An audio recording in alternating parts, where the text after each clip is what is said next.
All right. PM squad, we made it. We're back for a little nightcap here. What up, PM squad? Thank you, Sammy Dot, for the tier 2. Butterfly Sugar Baby coming out with a 26-month Parima. Thank you. Welcome to the show, y'all. We missed y'all here this morning. Had to take care of some technical difficulties, but we're back for a nightcap. We're gonna be doing some Grand Bazaar.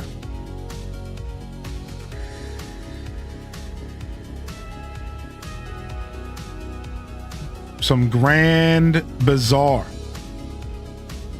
Continuing our journey, trying to get married in this game. Welcome to the show, y'all. What up, PM squad? Missed y'all here today. Just woke up from a nap and a shower.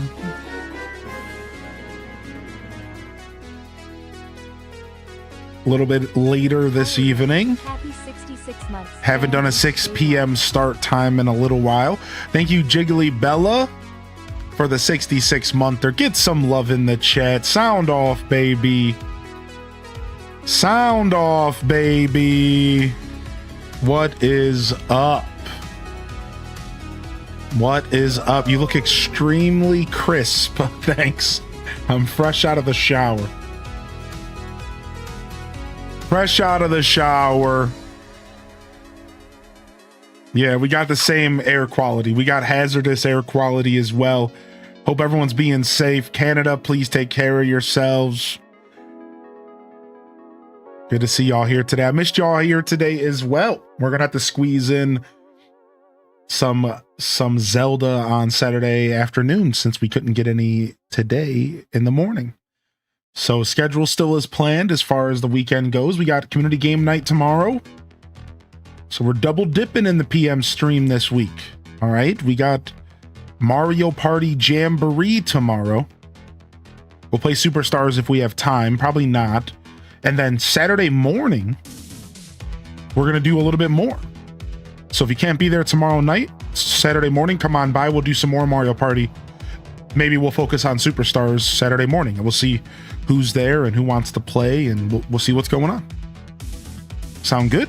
Join us for that. That's tomorrow night. But today, just a little old nightcap. Just a little old nightcap, baby. I tried to do a wink there, but I messed up. It was like a wink. It was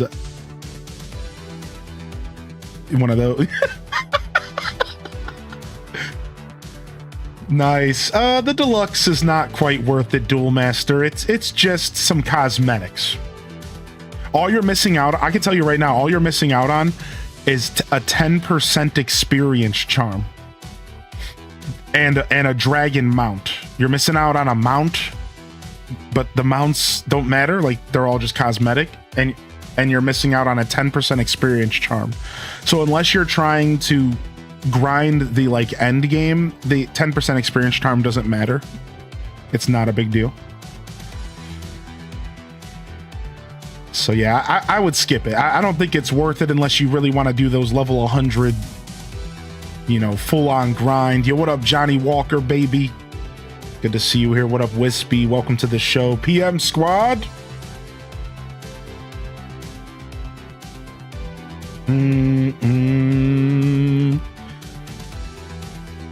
Holy heck, dude. I'm upset that Twitch didn't put you at the top of my list. I almost missed the stream. That's all right, dude. We're here. We're here. Sometimes you gotta look out for us. Discord notifications can help for those surprise streams, or just turning on Twitch notifications. They don't always sound off like they should, but all right, we're back. Grand Bazaar. We recently returned to this beautiful, beautiful game to wrap up a quest that we set ourselves on around fall last year, around October last year. I thought I was done with this game. in September last year. And then all of a sudden, October, I showed back up and I told the chat, you know what? Let's play for a couple more weeks. And in that process, I said that it would be worth it for us to return to this game for long enough to get married, just so we can truly kind of say we experienced pretty much most of what this game is offering. Even though, even still, after we get married, there's still so much content. Like, this game is so beautiful. So let's go ahead and jump back in. We're on year 2, autumn 13 on a Monday, which is the perfect day to come back so we can get our bearings here.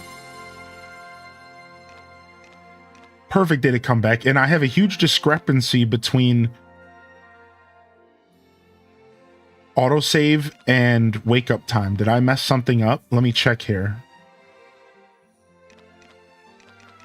No, I think I vaguely remember just hard saving a little after, like a little in the middle of the day or something. Yeah, here it is, 2 p.m.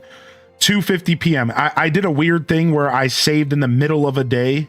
I never do that in this game or in these types of games. I always save right in the morning. So I just wanted to make sure. That's why there's a discrepancy here for like 30 minutes, which is crazy, right? All right, let's go with this save. No clue why we're in the middle of the day, but here we are. Let's try to figure out what we were doing. Yeah, I missed y'all today as well. You're starting a new Stardew Valley save? Ayo! I've been thinking a lot about Stardew because I cleaned up the expanded playthrough. So if y'all haven't caught up on the expanded playthrough, it's all in a nice clean playlist now. So I think most of the episodes are in there. They might just need to be organized. So that now would be the time to catch up on that playthrough. I think we're going to try to get back to Stardew here within the next couple weeks. My plan of playing it through July didn't work out. So I don't know. At this point, I think we just wait for Fields of Mystria, play Mystria, then rotate back to Stardew, which I know Stardew fans, that sounds a little gross, but I don't know. I feel like at this point, Mystria is right around the corner, right? It's like, what, 3 weeks away? So we'll see what happens. For now, let's just play this game. It's in front of us. Let's not think too hard about this. Yeah, I think it's August 8th. I don't know. It's the first week of August, I'm pretty sure. All right, let's try to see what we were doing. We have a birthday coming up. We've just been gifting Kagetsu every day. And that's like really all we're doing. And then we had a quest for her. We did not do the quest yet. Did we pick it up? We did not pick it up. So that's what we're doing right now. Let's go talk to Kagetsu. And then we can also use these menus to see if we did.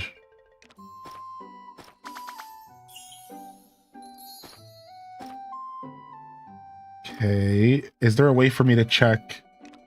Oh, you know what? That's on a signboard in here. I was looking to see if there was a way to check if my animals were taken care of today. So, see, we can, the little fork and knife means they're fed, and the little hand means they're pet, and then the bottom one means that they've gotten some kind of product taken from them. Sheep don't provide product every day, so we're good. All right, so we haven't pet all of our...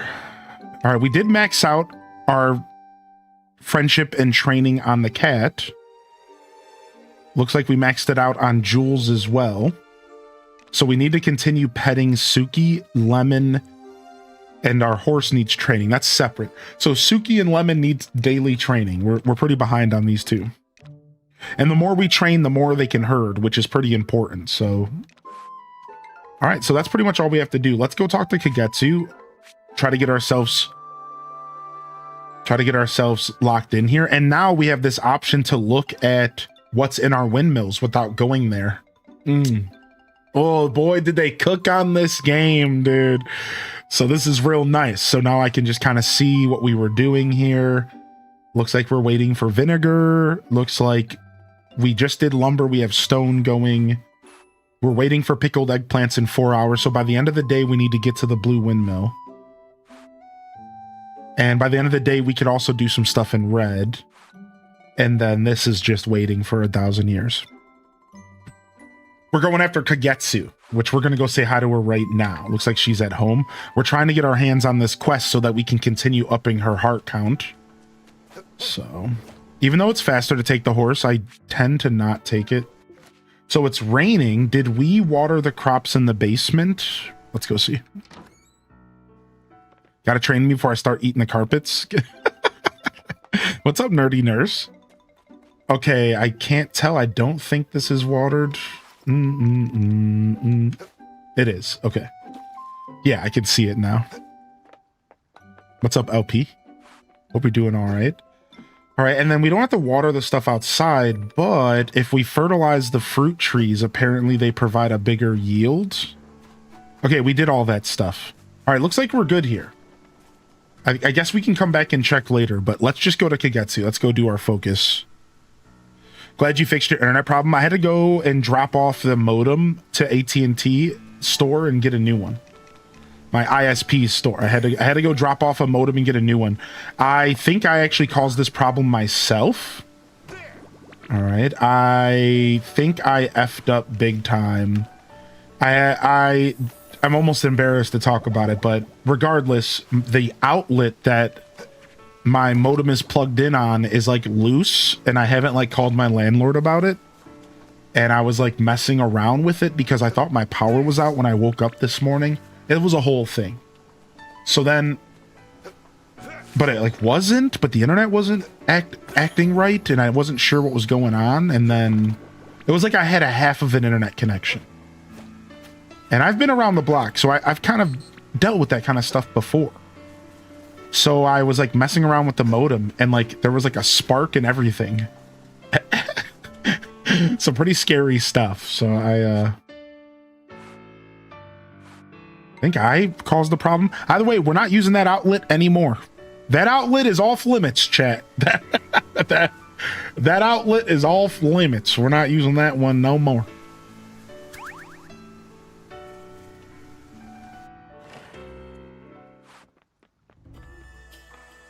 They didn't charge me, which was nice. Rob Boss, forgive me. I have another request to ask of you. I have heard rumors of a most peculiar crop that has sprung from the very soil of your fields. I admit that my curiosity is piqued. I would very much like to see such a rare gift of nature for myself, and to taste such a gift as well, if I may. Should you happen across such a miracle of nature, would you mind sharing it with me? That was a lot of words to say that you wanted a cucumber from my garden, Kagetsu.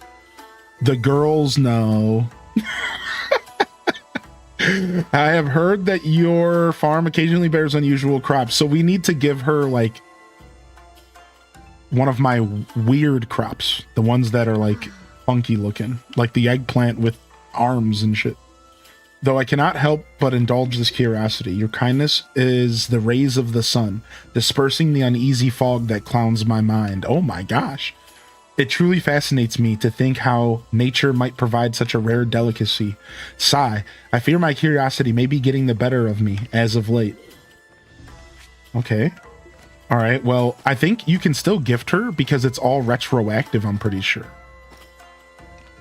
So I think I can still interact with her today and gift her, and it's all going to be retroactive. Like she's going to get the friendship levels that, even though they're not showing, I think she's going to get them retroactively. So I think we still want to talk to her and give her gifts and stuff, even if we have a lock on the heart. How you doing, by the way, Beth Chu? Thanks for popping in today. Is your place older? Yeah. My house is like is a pretty old house. Yeah. And the landlord's old, and he just kind of cuts corners, and he probably put the outlet in himself, and he just sucked at doing it. That's pretty much what it is. I hope it wasn't too much of a hassle. No, I just had to go out in the gross air and heat, and I had to skip my morning stream. Like, that's always a hassle, but like not in the way you're saying. It was fine. Soy milk pudding, my most favored dish. Yeah, got you, babe. Don't even worry about it.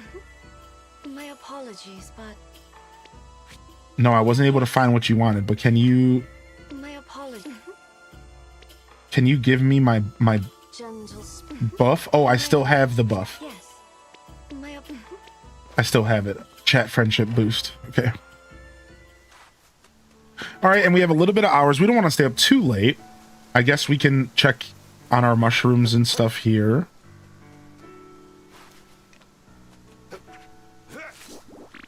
All right, looks like we do have mushrooms. Let's go grab them. I do have a storage right here. I might just be able to finish her quest right now. As long as she doesn't, like, go to bed.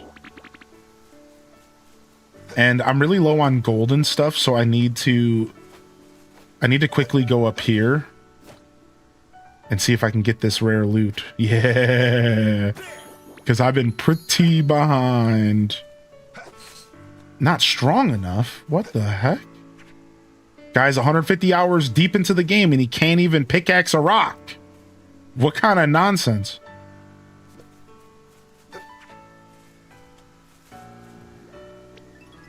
Weak. Yeah, what's up, L Rob? Alright, I suppose that's on me, though. Suppose that's on me. Let's see. She wanted a funky vegetable. Which one do I give her? I gotta have a funker in here somewhere. I think I just sold them all, so I have to wait until something grows funky. Yeah.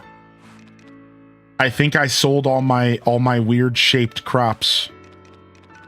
Dang, that sucks. All right, looks like she's gonna have to wait. Oh well.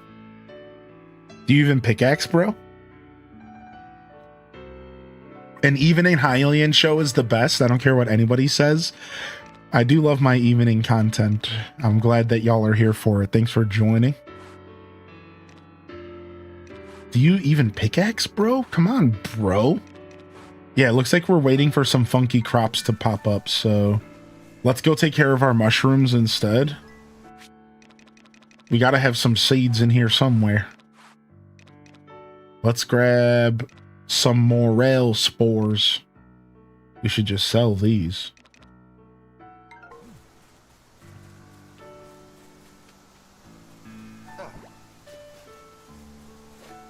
Bruh, do you even pickaxe, bro?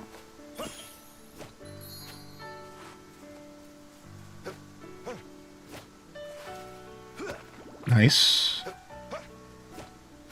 All right, windmills are starting to finish up, so we're going to want to head to town here soon. How you doing today, JR Prism? What up, Meg Petrowski? This game is beautiful. And the soundtrack is something else, ain't it?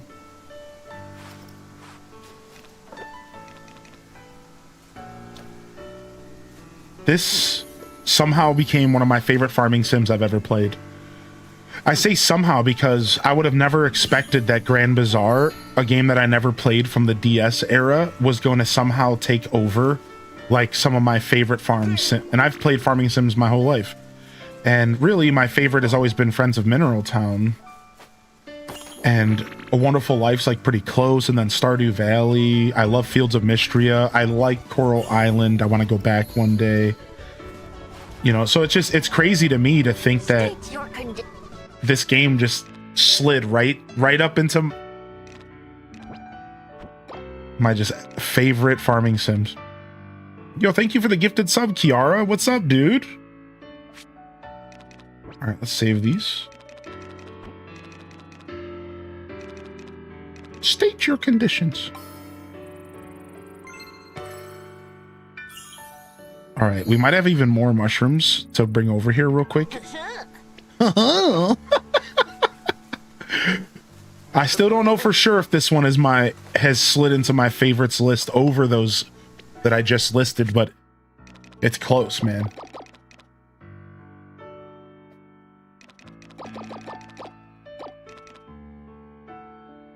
Yeah, what's the date on Friends of Middletown? We were just talking about it earlier. Is it the 8th? Is it the 8th? I'm not sure. All right. It's the 5th. Let's see what the date is on that. I'll be just coming back home on the 5th from a little outing out of town. And then we'll be ready to jam. Yeah, I think we're going to wait for Fields. We're too close. Because even if I were to start Stardew Valley like today, there's no way we're going to be able to finish our goals and expand it. And we're going to end up having to take another break from the game. So unfortunately, I failed to keep up with that game. And what we're going to want to do is we're just going to hold off until Fields. We're going to play Fields, enjoy it, come back to Stardew as fall starts to hit. And then we're just going to slam on Stardew all the way into winter. Sounds like a good plan. I think it's going to be great. Still hoping they bring Fields to Switch. I think they will at one point. I feel like the game sold well enough.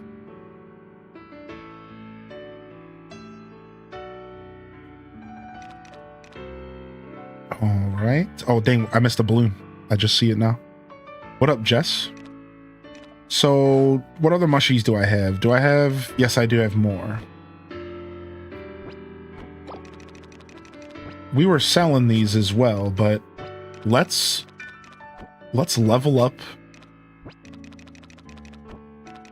Let's level up our guy. I want to keep some mushrooms to cook with. I'd like to maybe keep some to cook with. I don't know. I'm going to keep leveling them up for now, and then we'll save. We'll start saving them to cook once he's at level 40, because he's really close to the next rank. And the ranks are the best. That's the best time to do this stuff.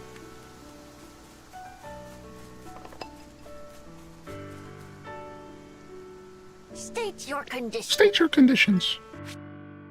Yeah, they're going to wait for it to be fully finished. That's what they said. Then they would consider doing other like systems. Thank you very much. All right, so now what rank is our mushrooms? Let's check. We just had a beautiful rank up. Rank 40. That means our mushrooms are now spawning in at 4.5 stars. No, 5.5. What? Dude, no way. What? Sick. Dude, we can just keep leveling them up, huh? I think 6 would be like a good point to maybe stop and then start collecting the cash instead of trying to push all the way to 7. Maybe. I don't know. Maybe we just push to 7. All right, let's go. All right, we gotta go check. We gotta go take care of our. We gotta go take care of our windmills before bed. Yo, thanks for the bois bits, Chris. Thanks, dude. Also, just to acknowledge it, we had a bunch of offline subs. Thank you for the offline subs on YouTube, specifically. Different kind of sub. Oh, dude, what time do all the ores and stuff respawn every day? I just remembered. Don't all of the ores and all of the sticks and stuff respawn once a day? Like they spawn in the morning and then they spawn again at night, right? Yeah, I forgot, dude.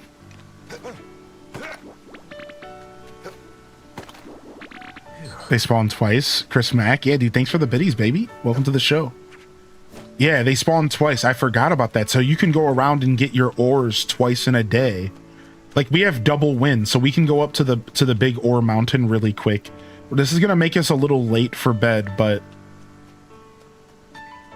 let's go up to the other spot up here real quick. Woo! Around 4 or 5 p.m. Yeah, it's all coming back to me now. It's all coming back to me now. Nice, we needed that gold. The soundtrack is so relaxing. It's honestly the perfect nightcap. Let's be real. Bum, bum, bum. Look at them eggplants, baby. We're eggplant out of our mind up in here, dude. We are eggplanted out of our mind. All right, what are we gonna do in here real quick? We don't have any vinegar, so we can't do any pickling. Yeah, we don't have any vinegar. So what's the next best thing we can do in this windmill? Do I have the purple stone available? I don't think I do. I don't. I have blue, which is faster. I have red, which is increased the quality, and I have orange, which is process 30 at once. Yellow's busy as well. Oh no, yellow's in here. So much eggplant, it might be against TOS. True.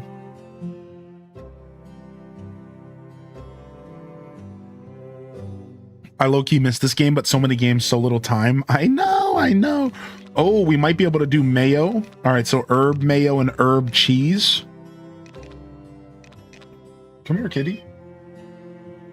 No, no, no, no, none of that. None of that. You know better than biting that, you little punk. I got a new chew toy in the mail for you. All right. We're going to try out a new chew toy. Hopefully she likes it. Whoa! Thank you. Thank you for the 169 biddies. Whoa! All right, here we go. We need mochi for this, and then we need rice to make mochi. Was our goal to make rice into mochi into dango flour? And then what do you do with dango flour? You make dango?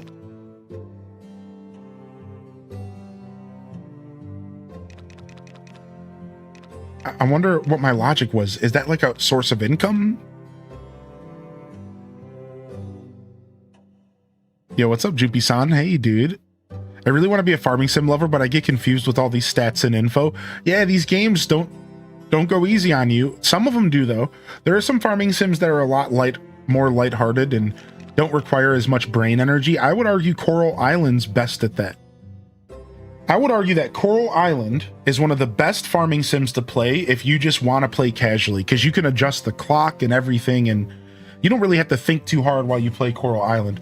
And then I would go as far as saying Fields of Mystria is also a good game for that, because in Fields of Mystria, that game has like a RPG feel to it, kind of like Graveyard Keeper. Like you're following a story and the characters are interesting, and you can really play Fields of Mystria without really caring about the farming at all. And you could just play it for the story of it all. So I think there's a couple farming sims out there that maybe try not to rack your brain too much. If you're ever interested, you might have some options.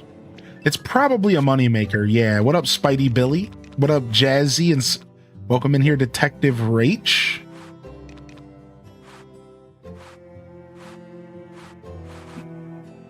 All right, so we do have a ton of mayo that I want to turn into herb mayo. And we have a ton of rice to turn into mochi. And then what else are we doing in here? We're going to have to make some more soy milk pudding soon. I got to remember what the recipe is. What up, asparagus? I got to run to the dispensary in about an hour. It's unavoidable. But we have good mask at least. Oh, because of the smoke outside? Yeah, take care of yourself, man. A baby's gotta do what a baby's gotta do in a zoom zoom. All right.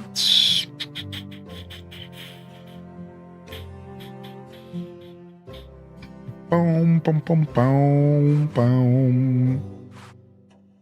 I do have 10 mochi here already. Let's take that out. Smoke air quality warning. It seems worse now that it's raining. I can smell it. Ooh. How was your day? It was okay. I opted to treat it like a day off after I got the internet back on. I took care of some stuff. I gamed a little bit, just a little bit while I was, I've been playing a bunch of TCG Pocket on my phone. So I played a little bit of that while I was waiting. Once 10 a.m. rolled around, got my internet fixed probably around 11. And I just continued to do stuff around the house. It was good. It was a chill day. I didn't really do anything. A little stressed out about a couple things, but like, you know, nothing worth mentioning right now.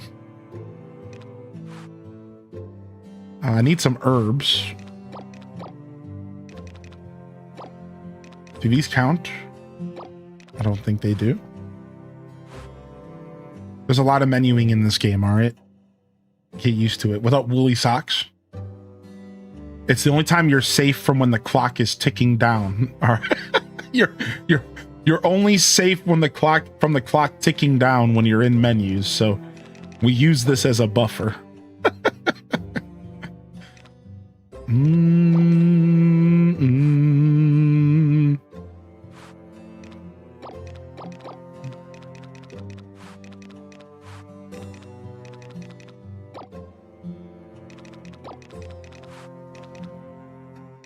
I don't think any of this stuff is here. I think all the stuff gets cooked at the Red Windmill. I have a bunch of fruit. I don't have any vinegar. I don't think I'm doing anything with fruit here. Oh, besides for maybe making seeds. We might be able to make some seeds real quick.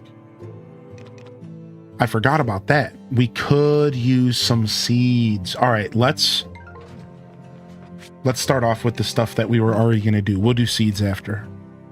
What's up, little avoidant? All right, so we got the cheese. We got the butter, which I think the cheese is always worth more. We got the mayo. Let's work through the mayo first. 10, so we get a process. We get 2 extra on top for doing this, which is awesome. This is what I've been saving them for. All right, and then let's do some cheese.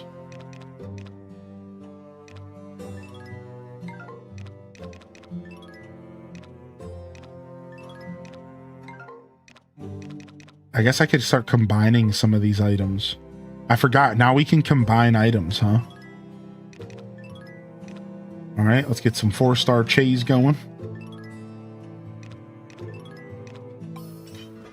All right, at least we're getting through some of these products that are all stacked up in my inventory. But now that we have that update, maybe I don't need to stress so much.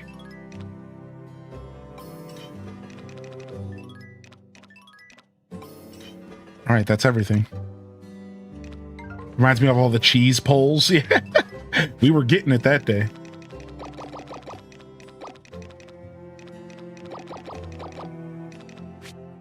All right. Yeah, let's see. I think we can stack stuff.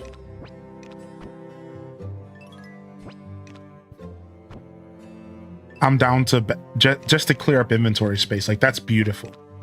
That's not worth it. I think my 6-star milks are more valuable than that.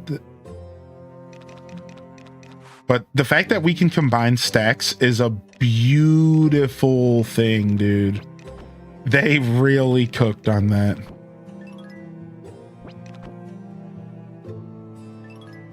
All right, I'll do that. Dang, how did I get 99 honeycombs? What? Dude, I'm such a hoarder? Yeah, this isn't an update. Lemons and limes. You can combine stuff now. Like, let me see if I can find you a better example. You see this copper? I can take this 4-star copper and stack it with the 4.5 star and it averages it out. So it always takes the lower average, right? So I'm losing a couple 5.5 stars here, but who cares, right? Like, that's not a big deal. Now, am I going to take these 4 and go into 5 and lower down to a 4.5? I don't know. That's not quite worth it, maybe. But since I have a whole stack of 5s here, maybe it is. We might as well. Now we can just clear up space all we want, right? So they did this in a recent update, and it's amazing. It changes everything on how you inventory manage. In fact, I'm almost sad that I played the whole game without this update. I'm just gonna say it. Like, I'm depressed that I played the whole game without this update.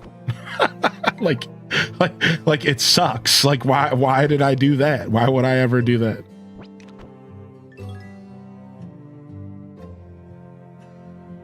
Not played many Story of Seasons game. The last I played was Trio of Towns, which was a good one to play. A lot of people stand by that one as being one of their favorites. So, a good one to play.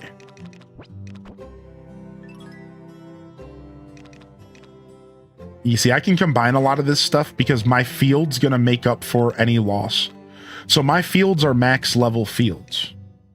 And when you level up your soil in this game, essentially, you level up the quality of the seed you plant. So if you plant a 5-star seed, you're likely going to naturally level it up to a 7-star crop, I believe. I think it goes up by like 2 stars because my field's like a level 3 or something. It's something along those lines. So the way they set this up is that, so I don't have to stress too much about like some of the little stuff, right? Like this ultimate stone, this is all stealing my inventory, right? So we can get all these ultimate stones combined because it's just all just destroying my inventory here. All right, I'll stop there.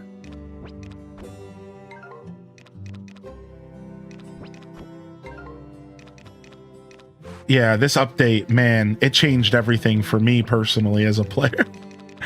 Because like you have to understand with this game, I I played a lot of this game. Sorry, let me reword that. A lot of my play style in this game was based around the fact that these items don't stack. So, like, to give you an example, for those that actually did play this game, I think you'll be able to understand, but maybe not everybody. So, to give you a better idea of, like, an example of that is, I wouldn't level up my nature sprites because I didn't want to deal with the different stacks. So I would go as far as not leveling up my forageables guy every day because I didn't want to deal with the multiple stacks. So I would, like, for big chunks of time, I wouldn't level up my sprites because I didn't want to deal with having all these different quality items in my inventory, specifically the forageable guy. So I kind of adjusted my whole play style around the fact that things didn't stack. So now it's really nice because I can change up the whole way that I was playing the game. Now I can just focus on leveling up the forageable guy to the max possible. Like, why not? I can just start pumping stuff into him because I can just average everything out anyways.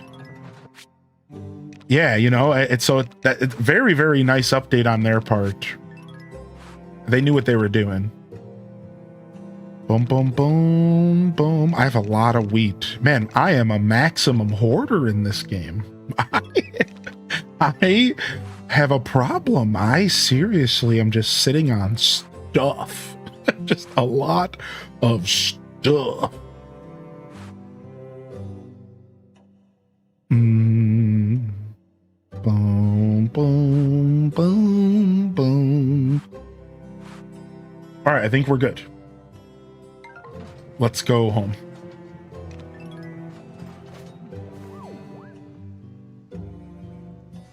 Morg, so is my sprite still hanging out here?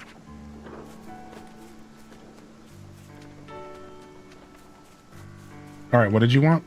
Feeling dandelion? Today it's the black rock, whatever that is, the purple stone, and the herb. So nothing good. Thanks, but I will continue to save stuff until he's having a rare day that makes sense. Oh, I forgot to water my crops inside. Am I going to be able to make it and also get to bed on time? I don't know. You're going to find out in this next episode of Dragon Ball Z.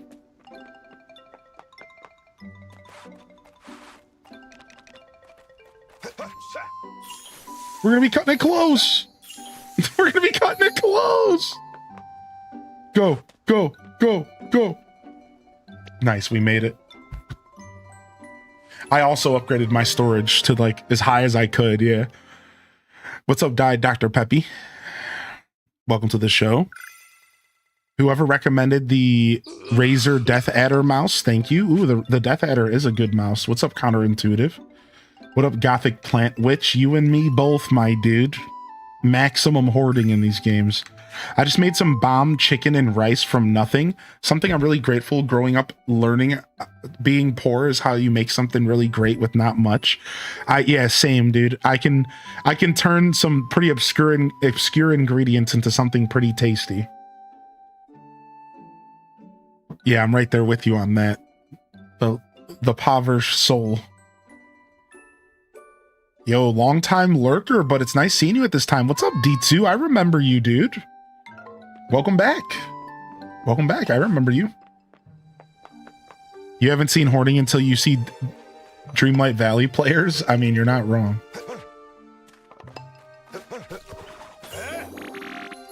How do I know? Because I'm one of them.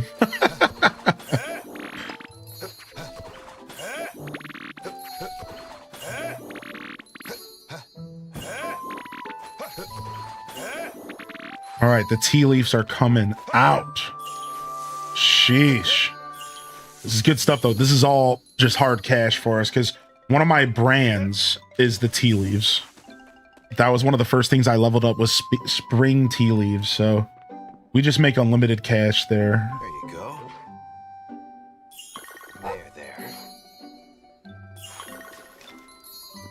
There. Train.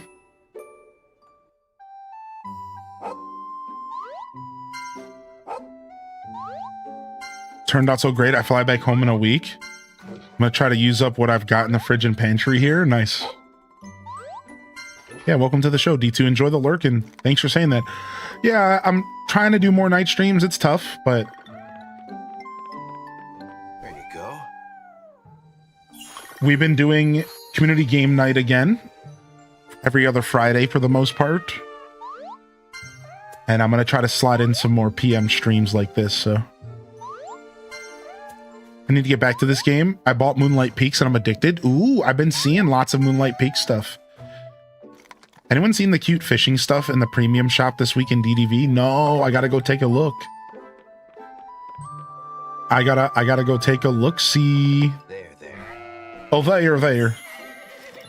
Take a horse treat.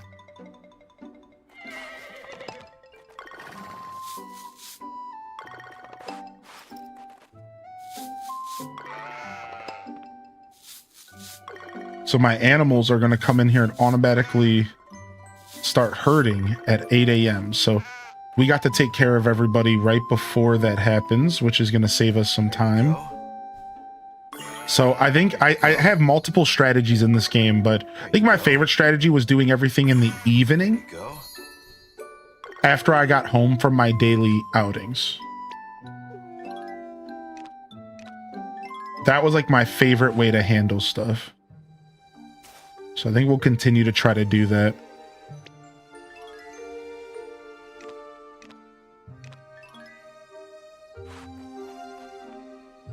Oh, that's full. Whoop. Do. All right, so yeah, now we'll deal with the other barn when we get back home. We took care of our basement. Let's take care of these crops here. I know you play Fantasy Life on PC. Does it play better with controller? I can go both ways on that game. It's one of those games that feels good both. So if you are more of a PC gamer, go with keyboard and mouse. If you are more of a controller gamer, go with controller. I even at a point was going back and forth and still enjoying it, which is rare. I don't usually like doing that. So the game's pretty intuitive both ways. I can tell you this though, to answer your question a little further. I now only play with controller. I have just completely given up on keyboard and mouse now that I'm like into endgame. So I have stuck with controller towards the end. It's definitely my favorite way to play. Do.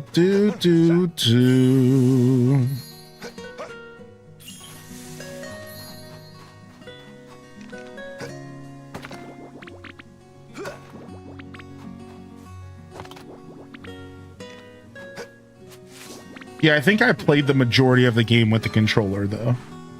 Now that I, like, sit and think about it, I didn't do much keyboard and mouse. I just did a little bit at the beginning. All right. Animals are getting taken outside. We can take care of them a little later. I'm actually just going to take care of them now while they're in the fields, because sometimes waiting ends up biting me in the butt. It'd be nice if we had a freaking harvest. It'd be nice if we had a harvest so that we could go take care of Kagetsu, but I think we're waiting. I think we have to also wait for this thing to stop eating.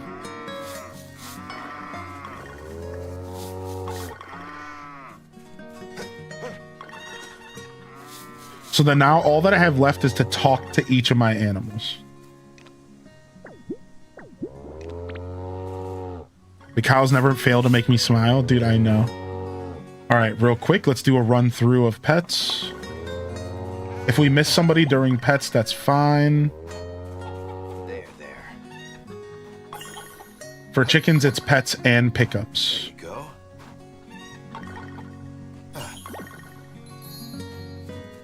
But like, I'm not stressed if I miss somebody. It's whatever. We get some pretty good product from these animals, so.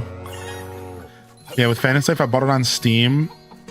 But had I known it would recommend playing with the controller over keyboard, I would have bought it on PS5. That makes sense, yeah. I was lucky enough to have a decent controller for Steam kind of ready to go. All right, take care of all of our animals, and we're sitting at around 11:30. I think we missed one chicken. And quickly, let's just go take a look here. You guys want to jam?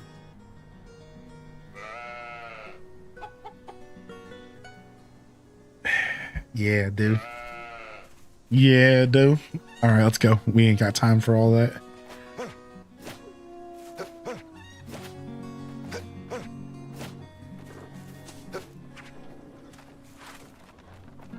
Do do do do do do do do.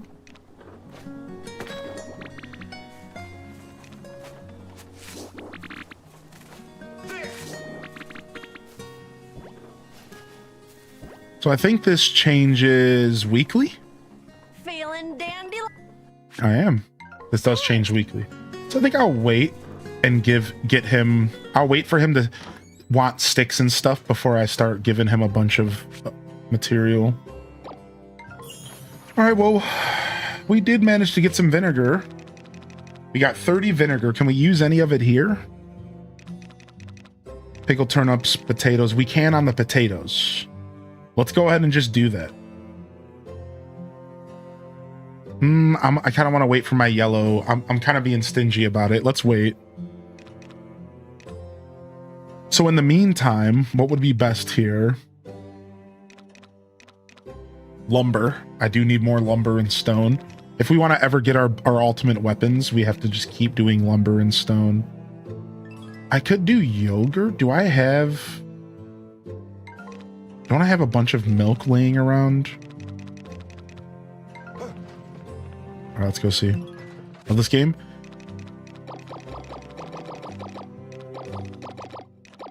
All right, let's see what we got here.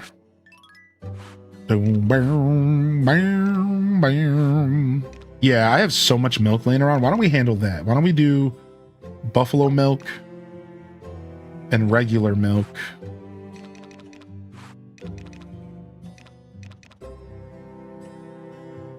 See if we can just get... I'm just going to end up cooking with these 4.5 star eggs. I need to do something with this wheat. What am I doing with this wheat? Why do I have so much? Am I turning it into like pet food or something?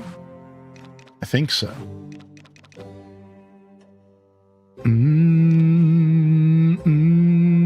Time for bread. Yeah, time for a bunch of bread. You ain't wrong about that, dude. Time for a butt ton of old bread.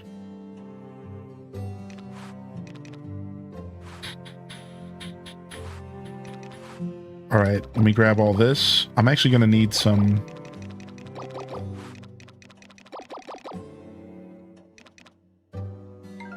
And wait, we have... All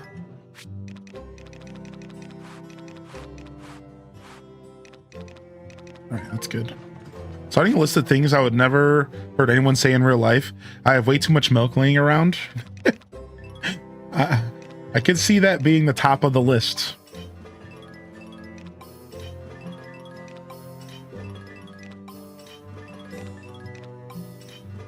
That's a strange one. I don't think I would never expect to hear that out in public. Personally. I don't even, we had this talk the other day. I can't even wrap my head around people drinking milk regularly anyways. Like that's, like even just thinking about milk, like just right now, like casually just like thinking about milk, like drinking it, it throws me off like that. It makes me uncomfortable. It's just like, why would I do that? I know some people do though, man. No hard feelings to the milk drinkers out there.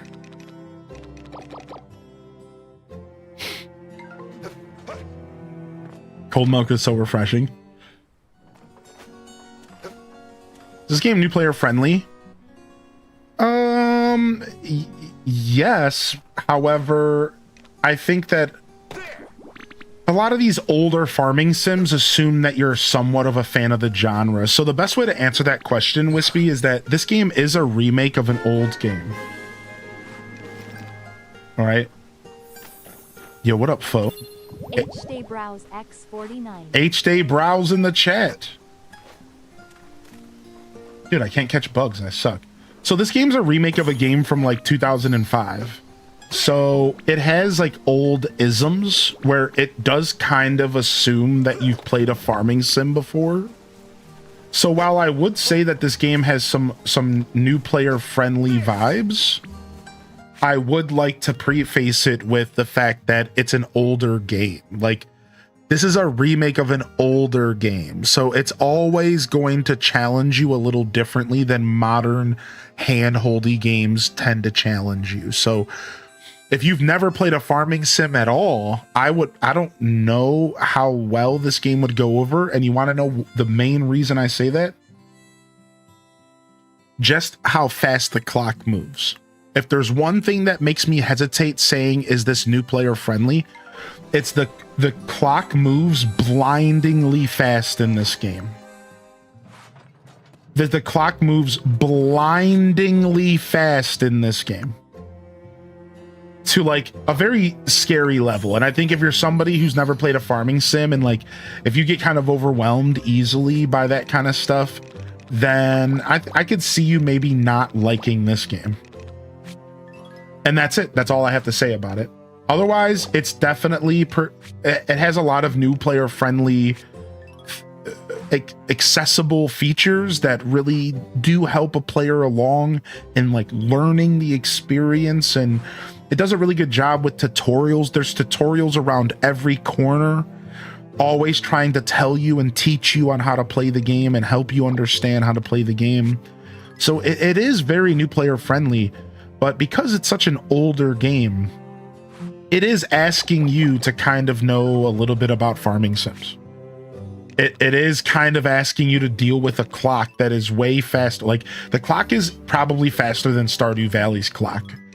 Probably. I think it might be. I think it might genuinely be faster than Stardew Valley's clock. I think it is. So I would say that's like the only thing that makes this game not quite user friendly, is some players can't handle that. No offense to those players, but some players just can't handle it. Like, I get overwhelmed. I consider myself a veteran in the genre, and I get overwhelmed by this game a lot. A ton. This game overwhelms me all the time, where I'm trying to do 15 things at once and I just cannot keep up. This game does that to you a lot, so.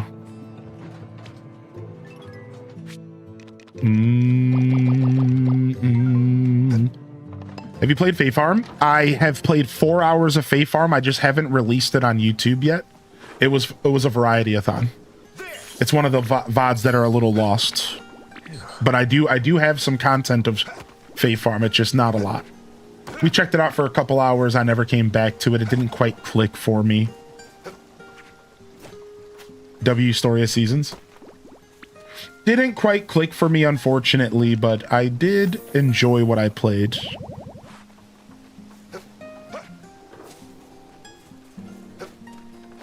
You guys are going to start a Soul Link Nuzlocke. Nice. I've been itching for a Pokemon. I want to finish up our Leaf Green playthrough. It's a little bit disjointed with how long ago it was, so what I'm focusing on is cleaning up the YouTube first. So, like, I'm going to get the Nuzlocke playthrough on YouTube all nice and cleaned up, the Leaf Green that we've been doing, so that y'all have an option to go back and kind of catch up on the VODs, and then I'll bring back the playthrough live, and we'll finish up. We'll try to finish up. It's a pretty casual Nuzlocke, but we could still get beat, you know? We could still lose our whole team. Like, it could end badly. You never know, man. Bring back 10-second increments. I agree with that. I think that makes it feel less overwhelming, weirdly enough. Thank you, J-Pop, for 26, my dude. I stumbled across you on TikTok, I think. Were you opening Pokemon cards? Is that what you were doing? Dude, I can never catch these bugs. I suck.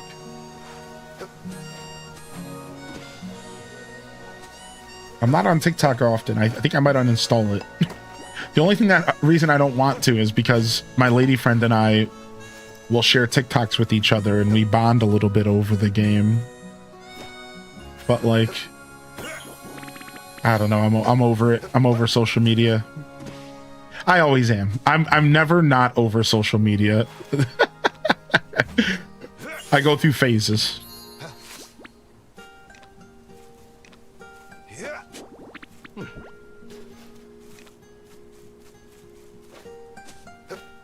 My Chemical Romance just had a whole concert live from Paris on TikTok 2 days ago. Crazy. Yeah, you do Pokemon, sometimes blind boxes. Sick, man. Yeah, it was cool. It was cool seeing you in the wild. I was like, hey, I know that guy. Well, you know, that's a guy that watches my stream sometimes. Can I catch these bees? I can. Yeah. Yeah. Catching some bugs. All right, we got to get out of here. Oh, wait, we can go back and say hi to Kagetsu. We didn't bring any food, though, so let's go in here real quick.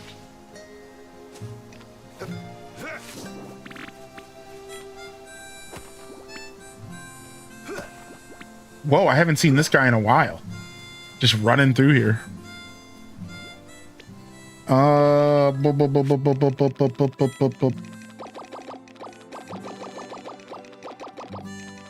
Dude, all that combining of items just cleared my storage so much. Oh man, shout out to developers who care. I'm so happy.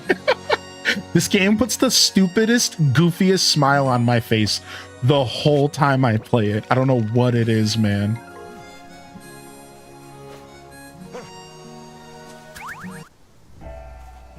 Are you home?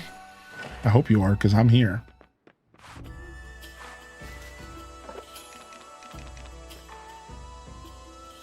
Here. I cannot thank you. All right, can I get a buff from you even though you're waiting for a quest? Yeah, what's my future like? What's my future like, babe?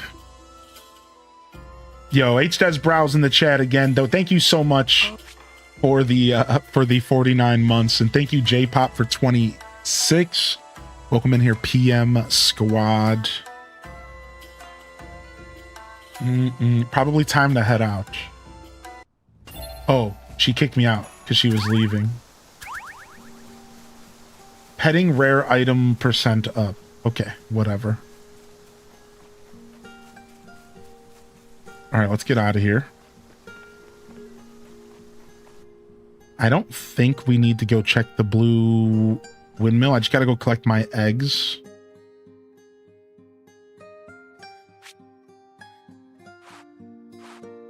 Oh no, blue windmill is done. Well, we better get over there right now. What the heck? What the heck? We don't mess around. We need our blue windmill going 24/7. Oh wait, can't I greet people? Sup? How's it going? Sup? Not how are things? Dude, I forgot about the greet feature. It's just free friendship points. Hey. Hey. Very good. Hey. Hey. That's swell. Sup? Yes, doing well. Sup? I forgot about that, dude. Always be processing. ABP. Exactly. Always be processing up in this piece. All right, we're going to do seeds. So let's grab these. And then we're going to do vinegar.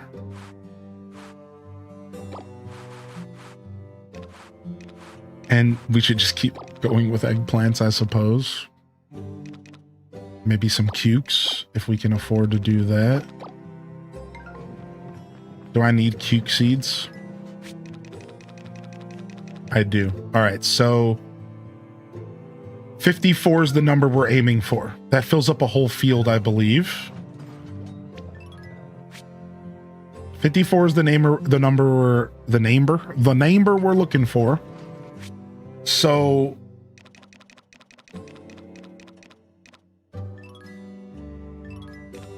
ten will give us 12.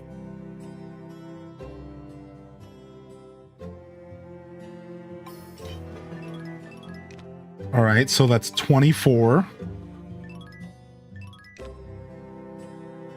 That's 36. And then let's do some pickling.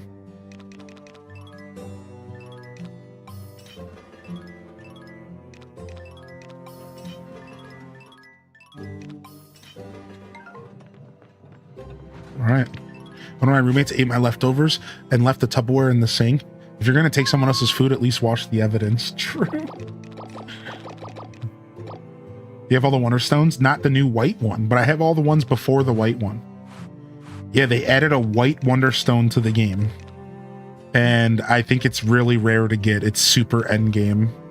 It's super endgame. So besides for that rare one that they added, I have them all. Yeah.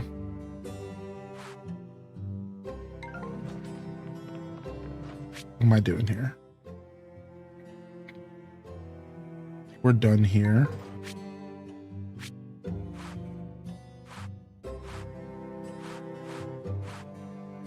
$16 hours, one day. Cats. What?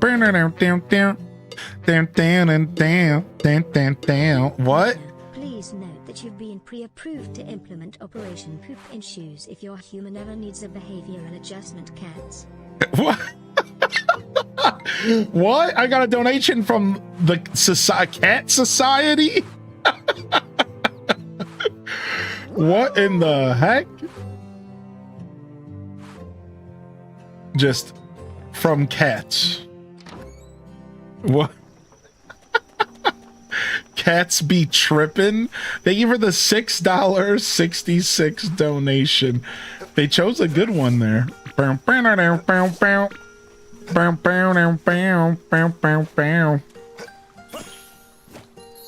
Rare Night Stream. What's up, Alith? Yo, what up, bearded beer fan? Oh, did I miss a question? What's up, dude? How you doing?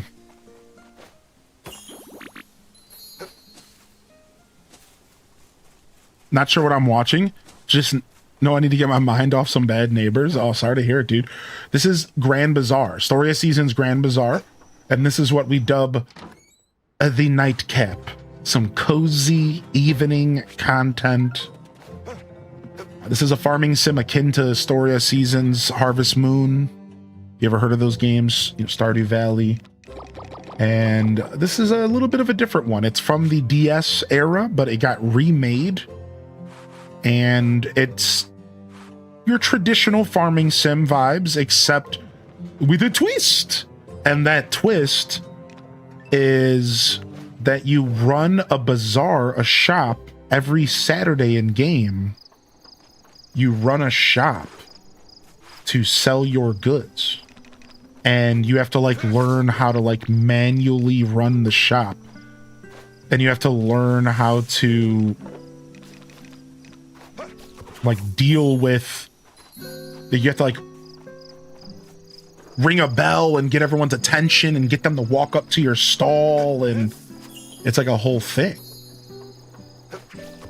It's pretty cool. Yo, what up, Lost Hylian? No! Whoop. I haven't passed out in a long time. Whoopsie. Dang. It's been a while. I wasn't paying attention. Good thing we pretty much took care of everything. We just didn't water our crops a second time. Dang, we haven't passed out in a long time, dude. I couldn't tell you how long it's been. I was in the groove. You know I'm feeling myself when I pass out. you know I'm feeling myself. All right, half energy today. That's fine.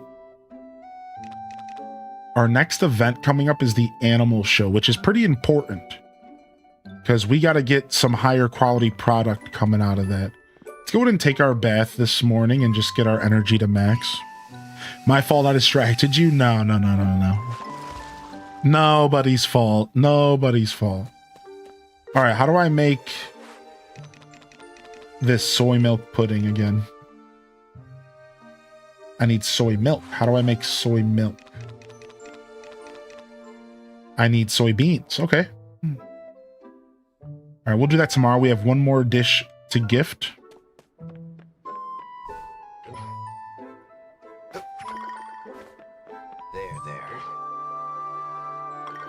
There you go. And our flowers wilted. Let's fix that. Are we 100%ing this game? No. This game, to 100% this game would take a very long time. a very, very, very, very, very, very, very, very, very, very, very, very long time. And I'm not joking. Like, it would take longer to 100% this game than it would be to get 1,000 Koroks in Breath of the Wild. 100%. 100, like probably like double, triple the time. Especially if you were using a guide for Breath of the Wild, a guide for the Koroks, it would be nothing compared to this game. This game has a crazy end game loop. Yeah, it would be absolutely bonkers if you were 100% of this game, dude. It would be crazy, dude. It would be crazy. You would be playing this game for triple the time it would take to 100% Breath of the Wild. Easy, triple. Maybe more. Like, I'm trying to like be considerate here, but like I'm trying not to be like too hyperbolic, but like I'm telling you, dude, it's crazy. This game has a lot going on. I don't know, is that big? Well, it's not that it's so big, it's that so the way the game works is that once you beat the game, you unlock the option to get to rank 99 Bazaar. And the way that you do that is by spending money. Well, to give you an example, I need $120,000 in donations to go to the next rank. And I'm sitting on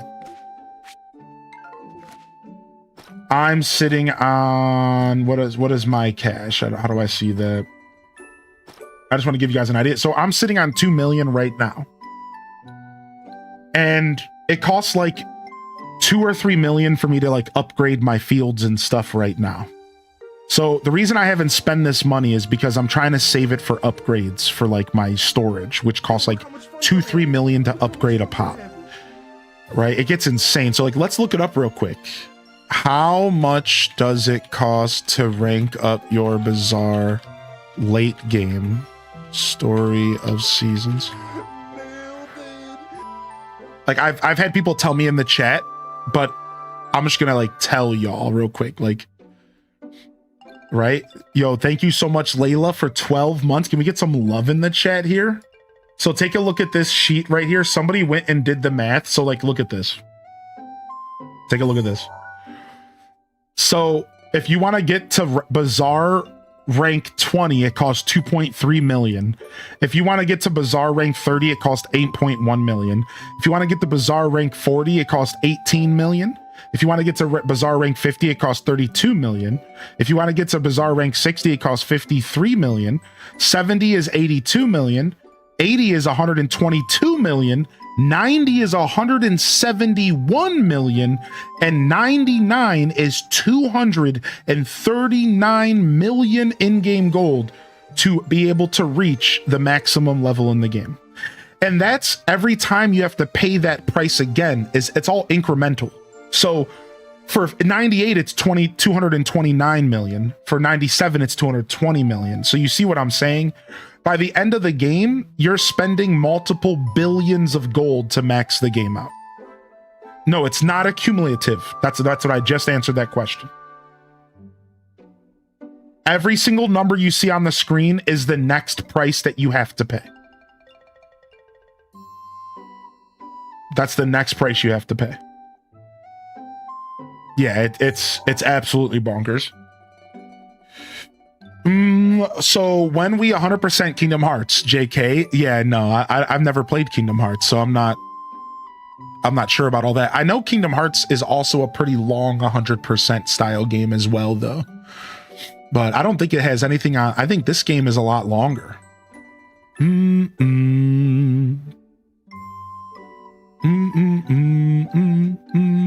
No, it is a cumulative. That's it is a cumulative. So I was wrong about that last part. I went back to double check because I wasn't sure. Yeah, it is a cumulative.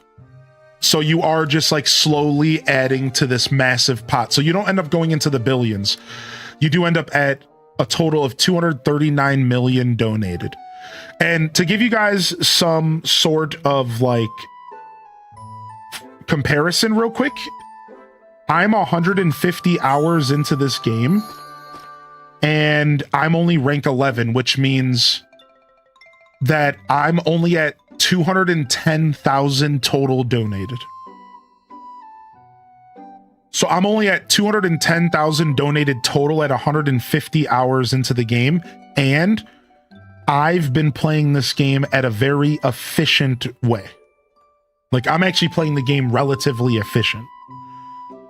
I would argue, like, pretty efficient. Like, I'm not like no louse. Like, I min-max pretty hardcore. So, I mean, it's still a lot, but not as much as I thought. I thought it was I thought it was incremental, not cumulative. That would have been insane. And then the other one was the reward. The other column was the reward. So it looks like for my next level, it's 120,000. Then it's 150, then it's 180, then it's 210. So I could like boost myself up to like rank 20 right now. But that's about as far as I could go. But like I said, I need my cash because the last upgrade for my storage was about 2 million or something. It was pretty expensive. It was like $1 million. So we also have to factor in a bunch of the upgrades. And I don't think the upgrades stop anytime soon.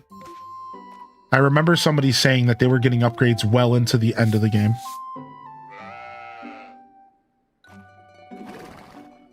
Okay, well, don't be a jerk, dude. Just because you went to sit down as soon as I went to pet you.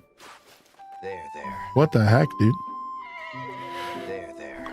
Yeah, I won't be 100%ing any games on my channel. That's gonna be a super rare situation that you'll get out of me.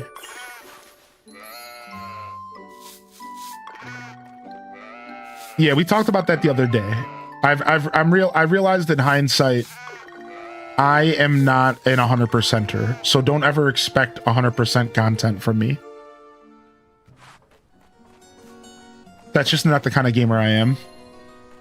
I like thought that I was, and when I went into streaming 7 years ago, I like went into streaming and I thought it would be a cool gimmick to be like the 100% guy. So I always like went into my playthroughs thinking to myself like,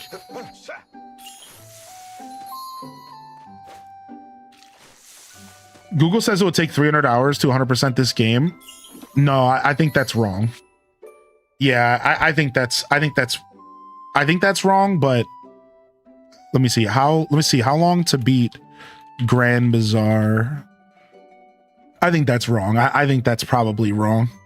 Because like, even if it's saying, okay, so the most efficient player on planet Earth could finish this game in 300 hours, maybe I would believe that, but I think that that's very, very wrong. There's no way. 300 hours? So you're telling me that if I put double the time I put into this game, I would have made 239 million gold, not including upgrades? There's no way, dude. And again, it's not like I'm playing the game stupidly. Like, I'm playing very efficiently. Like, no way, dude.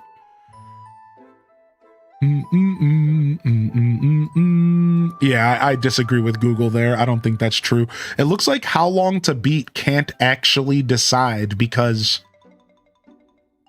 there's too much going on in the game. Like, how long to beat says 128 hours, but that's just the side quest. That doesn't seem to be the bazaar. It seems like that's just side quest. Yeah, I can't tell. Yeah, there's no way you could do this in 300 hours. There's no, dude. Not even all the gold sculptures in OT remake. Well, you know, I'm just trying to set the pace here. You know, there's always going to be exceptions to the rule, chat. Yo, thank you, Wispy, for 2 months. Thank you, man. Thank you for the 2-month primer. Hope you're feeling good out there. Yeah, there's always going to be exceptions to the rule. I'm just trying to say, like, in general. Like, in general, I'm not going to be 100%ing games on this channel too often. Yeah, like, I realized in hindsight that that's not something that I'm good at, and I'm going to stop, like, pretending like I am. I just don't have that in me. I can't even tell you the last time I 100%ed a game, besides for Wind Waker. So yeah, that's all. I don't know. I could, obviously there's going to come a game that, you know, game that comes around where maybe it's like an easy opportunity for me to 100% it or something, but Also, that would imply that getting all the gold sculptulas is the end of the 100% in Ocarina of Time. But you have to factor in heart pieces as well. And you would also have to factor in all chests in the game. Then that would be like a true 100%. All side quests, all chests. Right? And then you would do all gold sculptulas as well. So...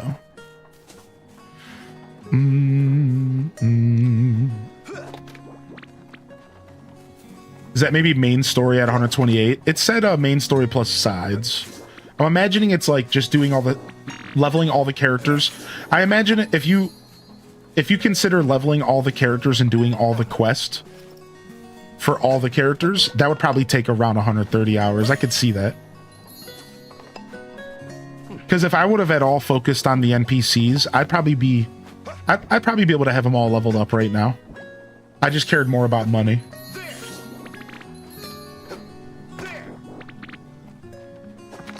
Okay,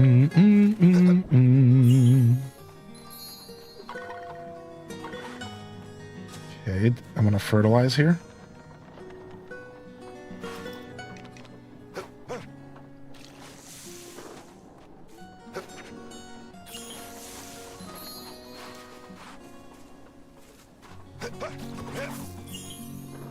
No, I never bought Sonic Racers. I'm good. I don't need a bunch of kart games. It's not worth my money. One day I'll buy it.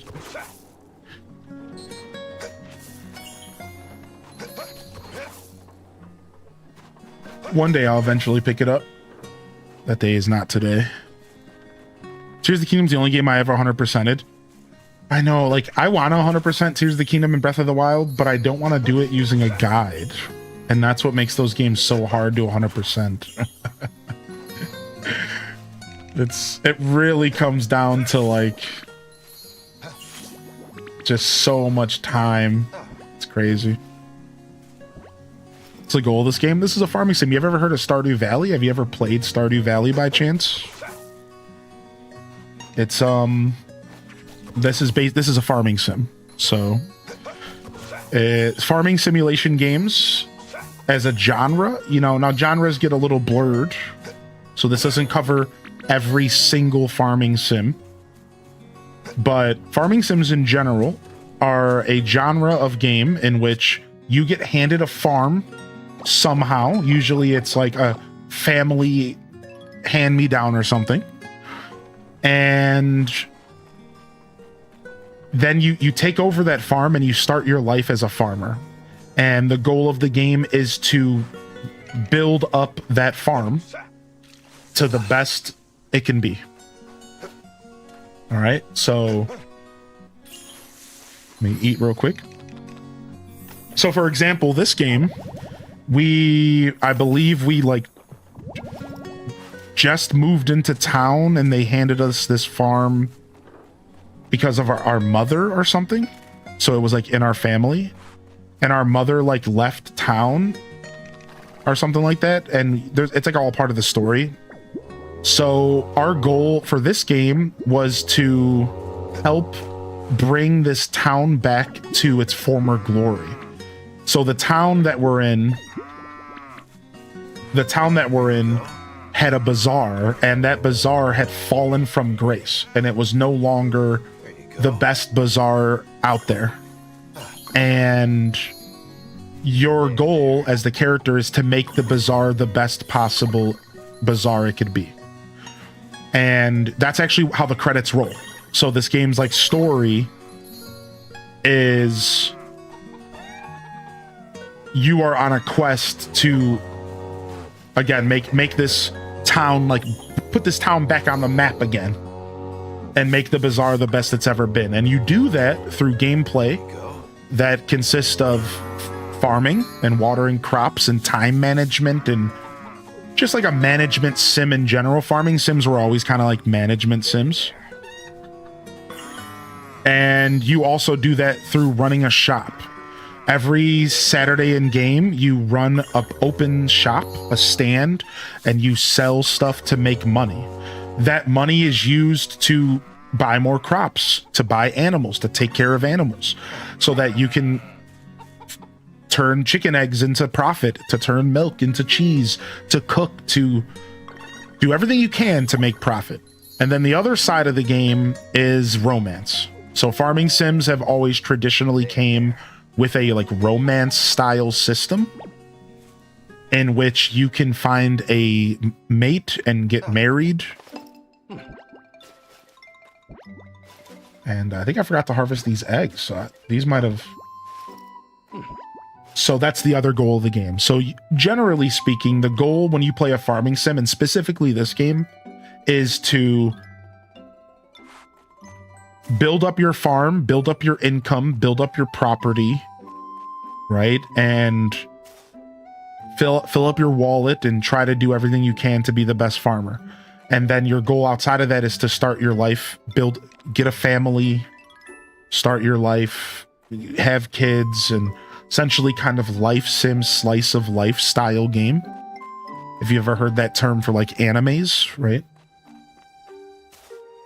And that's it. That's like the best description I could give to somebody who's like never really played a farming sim before.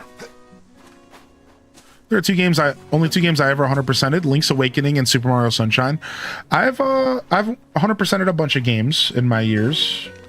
How come I can keep forgetting the water stuff? I've 200%ed Castlevania Symphony of the Night. I've 100%ed Wind Waker more than once. I've 100%ed Stardew Valley. What's up, Ramirez? Can we get some cat jams in the chat? I've 100%ed Mario Sunshine. No, I did not. I've 100%ed Mario 64.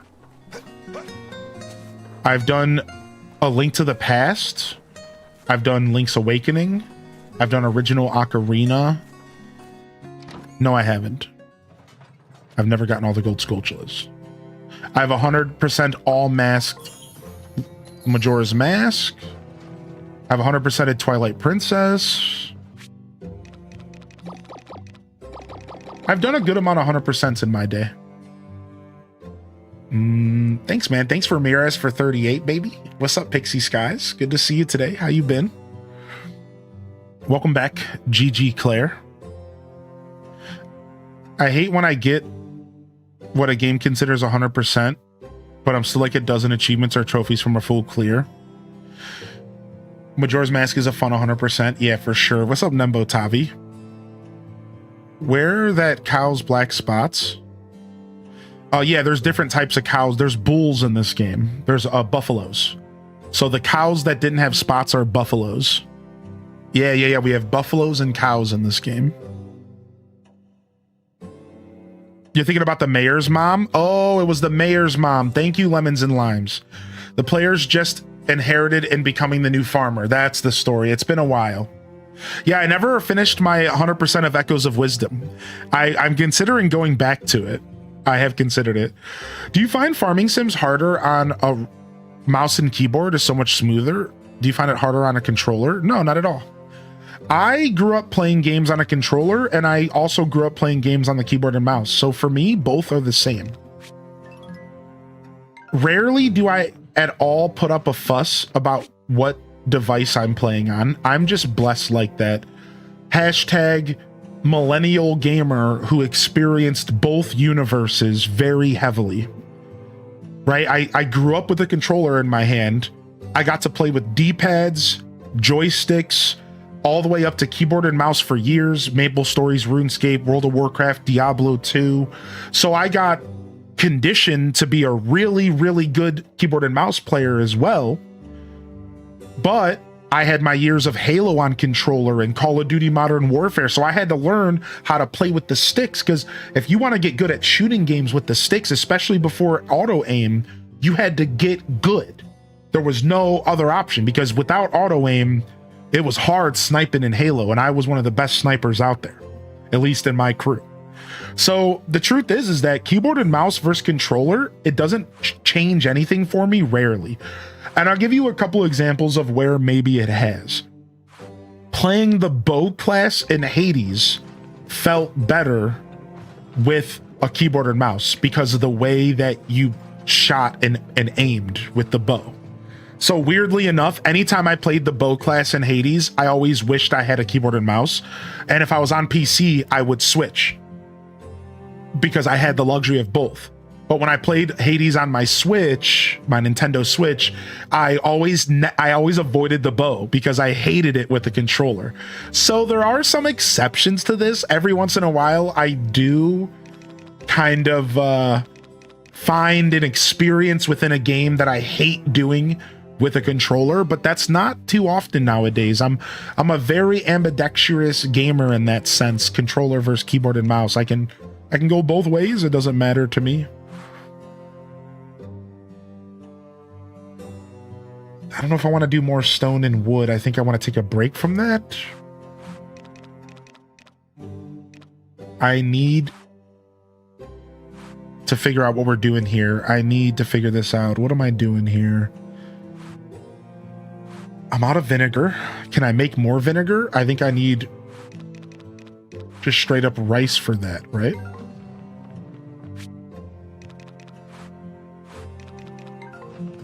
I think I can. Worst game I ever attempted to play on controller that was never meant to be played like that was Planet Zoo. Yeah, like that's a perfect example of a game that I couldn't see myself enjoying with controller as much as I enjoyed keyboard and mouse. But, you know, I've gamed on a lot of really goofy setups. Did anybody here ever game laying on the floor on a keyboard and mouse? Did anybody here ever have to use a Mad Catz with like a thumb pad that doesn't work on it? Did anybody here have to use like a Dorito encrusted controller that the buttons barely work? Like if you've gone through some adversity in gaming, you really do start to pick up the ability to just like, it doesn't really matter. The goal is to play the game and you're going to make it happen no matter what. Anybody else like understand that? Like, it doesn't matter what it doesn't matter. You're just going to make it work because you're a gamer. So I think there's a part of me that also just has been through a lot with gaming, and it doesn't really, you just play with what you got, dude. It doesn't really matter. Eventually your brain just comes to terms and you just make it work. Feeling dandy. I guess what I'm saying is that if you want a game bad enough, you will make it happen no matter what. I'm talking trackpad, World of Warcraft, PvP. I'm talking like laptop, trackpad, Call of Duty, Modern Warfare. I've been there. I've done that. Keyboard and trackpad. I'm sitting there trying to shoot people. Like, I've done that. That's how bad I wanted to play. Like, like, I feel like if you want it bad enough, dude, you just make it work.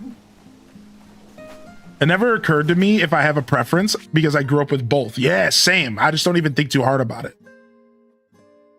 Have you ever played with the tiny laptop nub? I have, dude, the nub. Hold on. Does everyone know what it is? Laptop joystick nub. Dude, no way. Dude, the nub. Oh no. Not the little nub, dude. I have. You know what? It makes me think of the 3DS. And the 3DS had a little weird nubby joystick, right? Yeah, it's literally in this picture. Look. It makes me think of the 3DS and how it had a little nub pad as well. Yeah, dude, the little nub in the middle or wherever it would be on the laptop. I literally typed laptop joystick nub. I had to show it off in case somebody didn't know what we were talking about. I enjoyed the 3DS nub as well. I thought it was a great addition to the 3DS. Yeah, it was great. It was a great idea to just make the 3DS even more useful. Give you more options in case you needed them. I enjoyed it.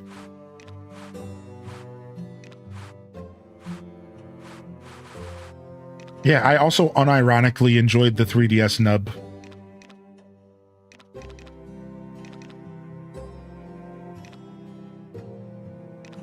Guess we just take orange here. I don't know what I'm doing.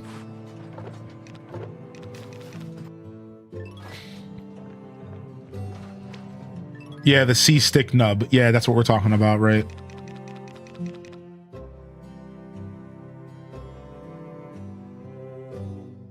Over here like Chappelle, got any of those games? Ancient laptop with tiny rubber dot mouse in the middle of the keyboard. It's never occurred to me. Yeah, dude, how you doing, old grade mayor, by the way? Yeah, great question though, Neon. I love talking about my history in gaming, as you can tell. So it's kind of a little bit of a weird flex that I can go back and forth between keyboard and mouse seamlessly. It's a little bit of a weird flex.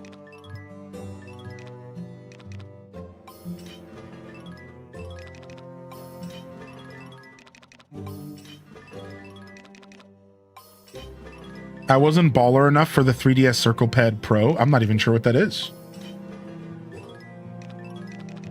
Yeah, I just have my Pikachu 3DS and whatever that just came with like a little white kind of nub, like a grayish white nub, I think, right? I think that's all I got on that bad boy.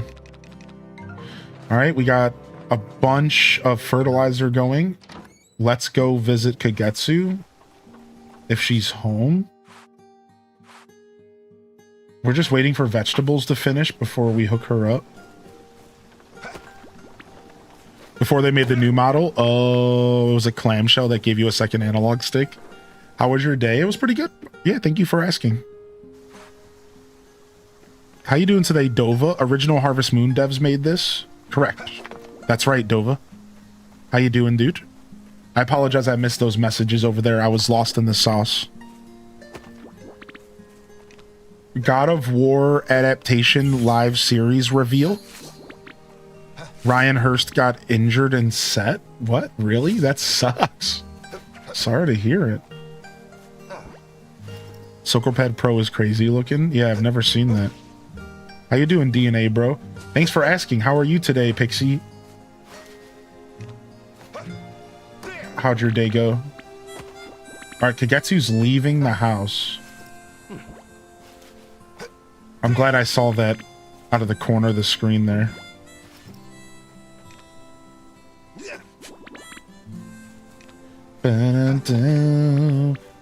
Dude, I get so excited and passionate about talking about stuff. I'm just like thinking back. I just make myself laugh sometimes. We were like talking about Grand Bazaar and I'm just like, oh, this game's crazy. You can never 100% it.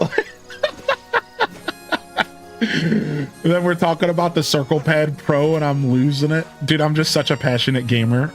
Games just make me so happy, man. I get to sit and talk about games all day, dude. Yeah, what's up, VCat?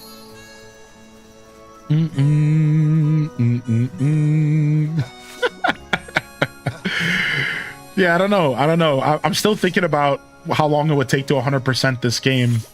And it made me, and because GG Claire brought up Kingdom Hearts, it also made me think, what do y'all think the longest game to 100% is if you don't count any live service games?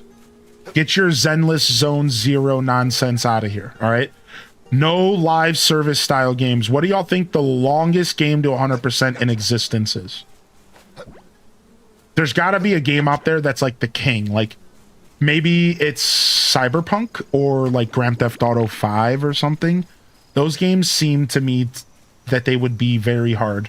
Like I remember trying to get all of the pigeons in Grand Theft Auto 4 and I only had like 30 of the pigeons out of 200 and I feel like I had grinded up those pigeons for weeks.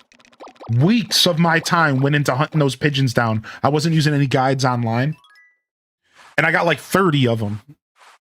And there was like 200, right? I wonder what the most difficult game to 100% is. Dude, No Man's Sky? I mean, maybe. I don't know what 100%ing No Man's Sky would consist of. Like, what would that be, like getting one of every item or just doing the story? Like, obviously it wouldn't be like going to every planet. Like, I don't know. Like, that's not quite fair, right? Like, I don't know if that's like a fair... What's up, Recyclops? You really think Hyrule Warriors? Yeah, like the first Hyrule Warriors. Does that game seriously have a lot of stuff? Is Hyrule Warriors really like that? I believe it. I mean, the definitive edition. The definitive edition seemed like it had a lot of content. So.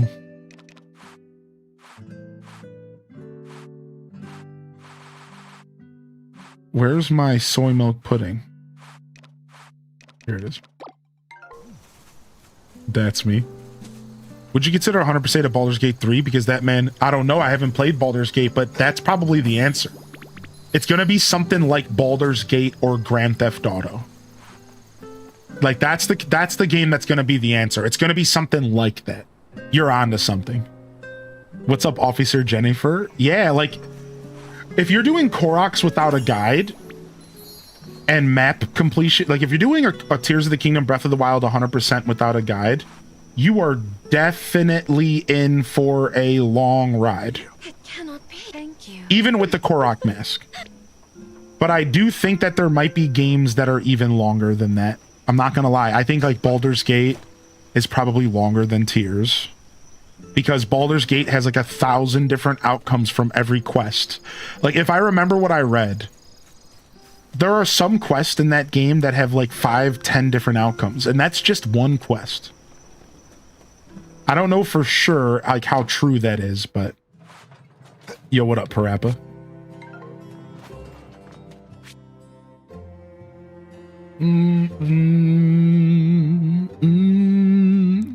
Monster Hunter Generations Ultimate. Ooh, the Monster Hunter drop. I probably believe that as well. Those games are crazy. Stellaris, oof. I don't know how many achievements there are. It's a scary amount. How you doing, Sunset Sass? It might be like a management game. Yeah, I could see that as well. Like a Factorio or something. Animal Crossing New Horizons. True! Dude, wait a second. Have you seen the list of Nook Miles achievements? And like, you have to catch like 1,000 bugs. I think I have 5,000 hours in that game, and I'm not even halfway through that achievement. It's 5,000 bugs, and I'm like 5,000 hours into the game, and I'm not even halfway. The indie game Melvor Idol holds the record as the longest game to 100% completion, requiring an average of 3,126 hours. Ooh-wee. Woohoo! Waha! Well, how about that? Do we got to go take care of animals? Have we done animals today? I think we did, right? I think we milked and stuff. We picked up eggs. We got to water again. Let's go get some ore. Yeah, I mean, Elder Scrolls would count for sure. Oh yeah, dude. I mean, Skyrim's a great game example. And then remember, this conversation is meant to just be lighthearted because there's a lot of variables. You would have to have a conversation about what does Skyrim 100% mean, right? Because every game's going to be different. And let me give you a quick example. All of you that are thinking about Breath of the Wild and Tears of the Kingdom, you're just thinking about the in-game 100%. But have you considered that there's a lot more to that game? Like, let me just go ahead and tickle your brain for this real quick. 100%ing Tears of the Kingdom doesn't include the compendium. Like the in-game 100% doesn't include the compendium pictures. It also doesn't include getting all the outfits. It also doesn't include upgrading all of the outfits. And those are just 3 things that I can think of off the top of my head that should be a part of the 100% in my opinion, but it's not. So you have to remember that there is like a broader conversation to have if we really are going to get into the weeds. Like what is considered an 100%. Some games it's going to be different than what the in-game says. And for some games it's going to be something that we have to make up ourselves. Like to go back to the comment about No Man's Sky. What does No Man's Sky 100% mean? It can't be seeing all the planets because seeing all the planets is literally impossible in any human lifetime. That's the way the game is designed. So we would have to make up a different set of rules for No Man's Sky. What would be considered 100%? Well, doing all the quests, doing, you know, maybe getting a certain amount of money, maybe collecting a certain amount of ships, maybe collecting all the ships. Even though I think that, again, is impossible because I think they're procedurally generated. So, like, you know, you can get real deep. Yeah.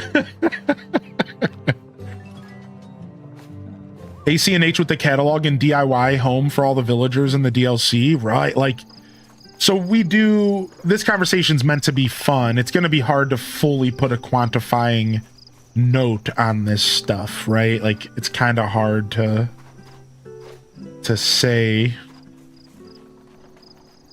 It's bad enough arguing what 100% Odyssey is, right? I feel like older games made it easier. Would you all agree with that?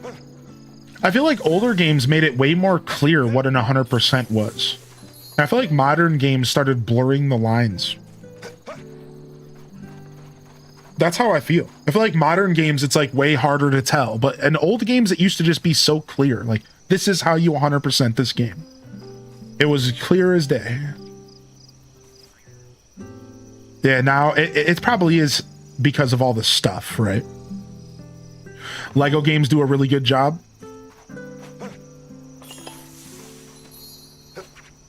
Oh, I ran out of water.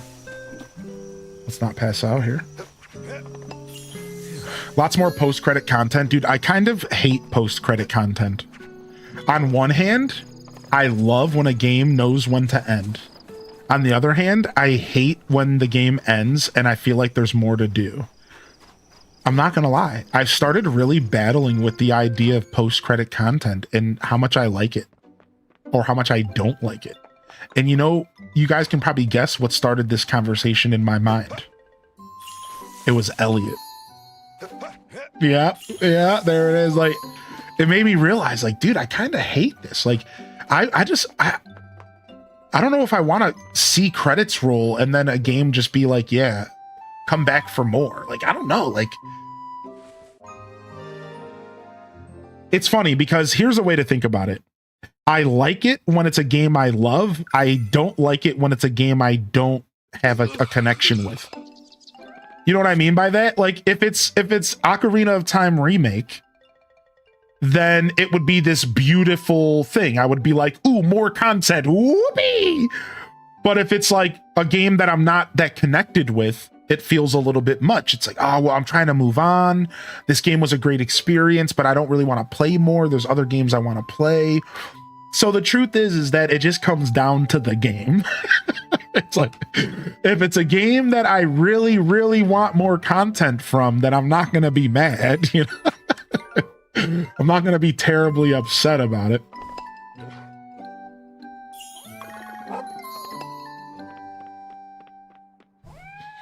Symphony of the Night had a bad ending. It did. Yeah. You had a 200% Symphony of the Night to actually see the real ending, which took a lot of work. I think there was like 3 endings to Symphony of the Night, wasn't there? Like 3? Yeah, I guess I never considered that game debates you. Yeah, you're right. Like, that game, I guess the only difference for me is that you could live your whole life without knowing about the 200% of Symphony, though. And you would feel like you actually beat the game somewhat.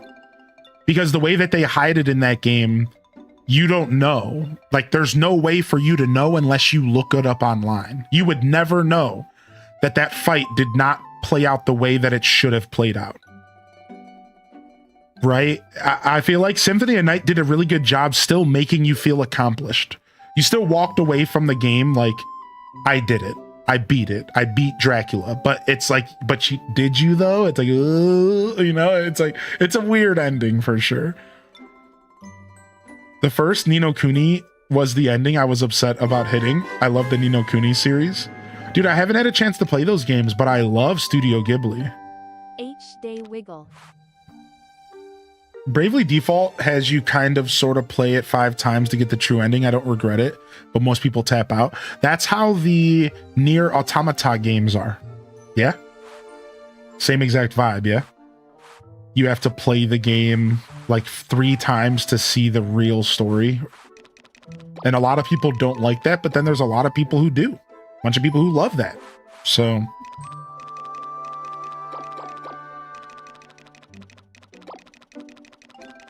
yeah, really, this conversation has made me realize how much of it is dependent on my love for the game. You know, like if I really love the game, then I guess it's okay. I guess, you know, it's made me realize, no, I didn't want to cook them yet. I wanted to add stuff. Yes. Rick. All right, that's fine. Can you not adapt? Can you not adapt the recipe here? Why is it not letting me adapt the recipe? Can you just not do it? You just not with this one? What's up, Gingy Ginger? And Mary Meredith with 20 months, man. Thank you, Meredith. Hey.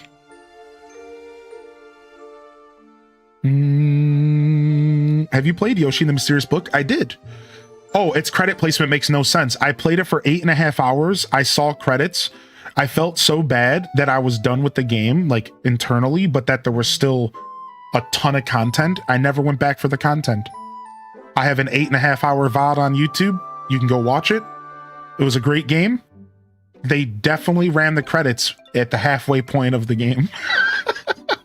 You know what? Yo, DNA bro, they did it again. They did that with Pikmin 4. Did anybody play Pikmin 4? I think you're not able to. Thank you, Lemons. Thank you so much for confirming that. Yeah, Pikmin 4 did the same thing to me. You beat Pikmin 4 like a third into the game, I swear. And then there's like 2/3 of content left, and you're just sitting there like, what? Like, huh? Like, what happened here?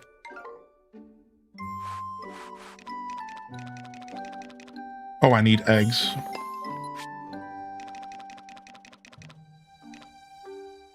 Yeah, it's pretty crazy. To the point to where that's one of the reasons why I wanted to chat about this a little bit tonight, because it's starting to make me realize that I hate post-credit content, but I'm also trying to adapt. As a gamer, I'm trying to adapt. I think it's important that we adapt and that we stop going into games thinking that there's not going to be more after the credits. Because I've been gaming my whole life, so I'm just stuck in an old way, you know? Like, I'm kind of just stuck in this old mentality of like how I used to play games. And I think it would actually be very healthy and beneficial if I broke out of that habit. You know, like I really tried to overcome that feeling of putting a game down after credits roll, because nowadays that's rarely the end of the game. And like the way that I felt when I ended Elliot was 100% my fault. You see kind of why I say that? Because I was so convinced that the end of the game was around the corner that I built myself up to it. And the whole time I was playing that day, I was sitting there like, it's the end of the game, it's the end of the game, it's the end of the game, it's the end of the game, it's the end of the game. So when I ended the game, I was so ready to move on when that was not the end of the game. And I think I just need to start telling myself when I go into new games, I don't know when it's going to end. And just be open to more content. You don't know. You're never sure. The same thing happened with Yoshi. I pushed myself to beat Yoshi because I realized that I could beat it in one day. Right? So I was like, oh, I'm just going to grind Yoshi out as hard as I can. And I beat it in 8.5 hours. And because I did that, I had no intention of playing the rest of the content. When if I would have just split Yoshi into 2 days, 6 hours, 6 hours, we would have saw all the content. That makes sense. So like, I'm realizing that I need to go into games with like a different mindset, a fresher mindset, maybe. Do you think games should have the end credits as an option? Nice. Like where they ask you if you want the credits to roll? So you could choose. Yeah, that would be a nice little. That would be nice. It would be really nice if they were just like, hey, are you sure you want to see these? Nice. Marvel did it. Like, I wait and watch credits now. Yeah, I do wait and watch credits because of Marvel as well. I'm right there with you. And no matter what the movie is I'm watching, I'm probably waiting to watch credits. Yeah, I'm right there with you because I'm always convinced there's something. What's up, Leafeon?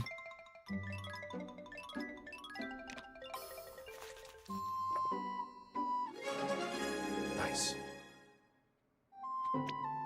I don't hate post-game content, but I understand it's so rare for me to actually beat a game that I know I'm just not going to do anything post-game because I know other people enjoy it. Ah, so you're just being sensible and saying that you don't mind it, right? Appreciate the VOD uploads. I got more stuff coming. More VOD uploads coming. Cooking stream. Trying to get cooking streams back. Dealing with some tech stuff. My computer that I used to use for that is not in a good condition. And I've been trying to set it up to at least like make it acceptable. And I'm struggling more than I've ever struggled to do that. It kind of sucks. It's like a little rough because I used to be able to at least make it work, you know, scuffed eats. Now it's kind of like, oh wow, this might not even be acceptable. So it's a little rough. But we're getting there. Oh, this is the cooking stream. I'll take it. Okay, nice. We were doing a lot of cooking there. Yeah. Very nice. Very nice. Yeah. The scuffed eat stuff, we're getting there. I still am not. I'm about to wipe the old computer. At this point, I'm just trying to get to where I'm gonna wipe the old computer. So we're getting there. I just need to continue clearing and making sure I'm saving all of my data and stuff, so we don't lose anything. I have a terabyte external, but it's almost like not enough. So I'm trying to like throw some stuff away, keep some stuff.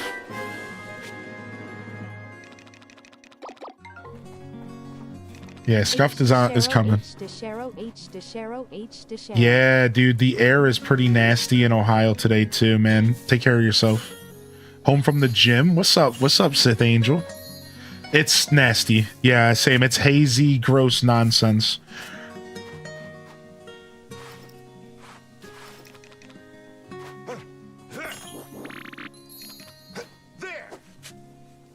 H-Des Hero, H-Des Hero, H-Des Hero. Yo, Sith Angel with the 30 months. Can we get some love in the chat? Mary Meredith and Ramirez, thank you again as well.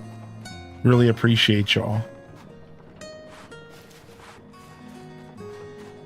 All right, how we doing on this? 5-star tomatoes. Can we not make these tomatoes better? Oh, wait. Nothing can go over 5 if it's not a brand. I'm over here wasting fertilizer. Duh. I'm remembering the game mechanics, everybody. We're waking up. Yeah, you can't go over it. So if something's at 5 stars, we don't need to fertilize it.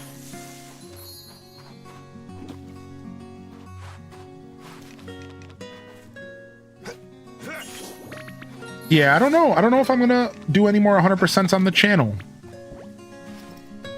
I think I realized that I need to stop overcommitting. You know, that's what this year of like letting go. That's one of my lessons that I'm learning is I need to stop overcommitting and be a little bit more honest with myself about how much time I have to do all the things I want to do. So my goal by the end of this year is to have a lot of our backlog cleaned up. You know, find a balance again in our show, and then as we go into our year 8 of streaming, that's right, year 8, I want to make sure that we are keeping our show balanced and not overcommitting this stuff. A lot of times the overcommitments are not a big deal though, because people understand that I'm just an excited gamer. So thank you, chat room, for not like making me feel bad when I'm not able to reach all my goals. I really appreciate all of you for that. Like, for example, 100%ing like Tears of the Kingdom. Like, the only person that said that they would do that is me. Nobody asked me to do that, right? Like, that was just a plan that I thought of getting excited, you know, like. There. And then all of a sudden, now I'm like feeling bad that I didn't do it.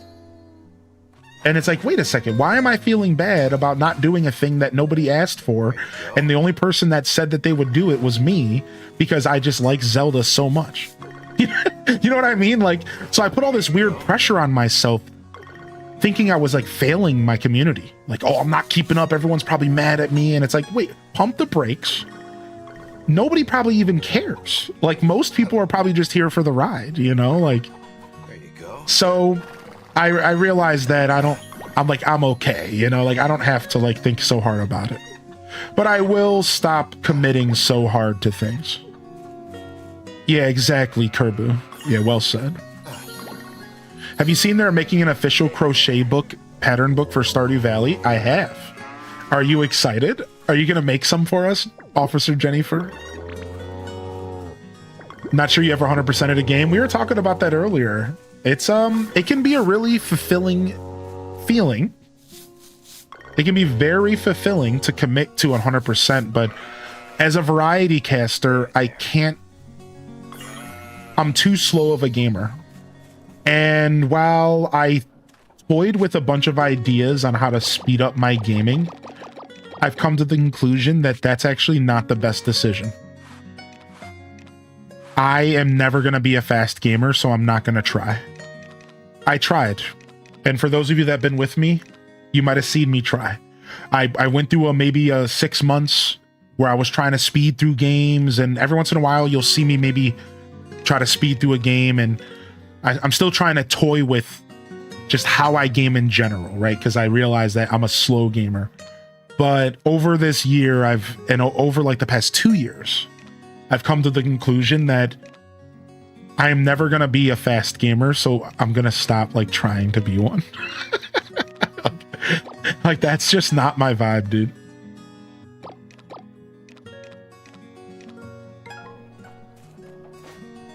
Yeah, I'm just a slow gamer, and I need to respect myself with that, right? Like, just respect that I'm a slow gamer instead of trying to force anything else. And then when I don't finish stuff, or if I can't 100% every game I play, who cares? Instead of trying to do everything and then faltering and then feeling bad about it, you know? Because I hold myself to a pretty high standard as a creator, you know? So that's it was a big lesson for me to learn, that I had to stop trying 100% every game I played. Just not gonna happen, dude.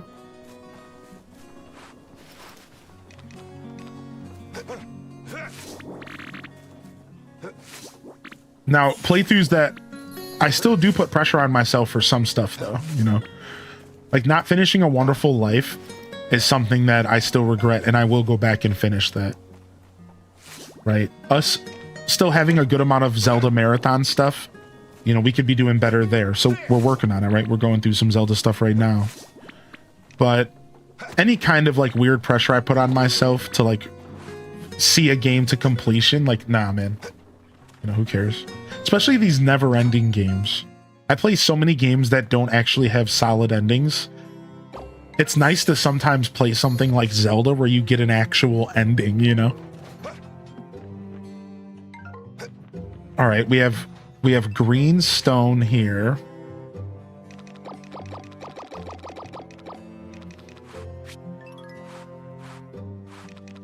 We have green stone here. Let's check and see what purple does here again. I don't think it's anything we need, though.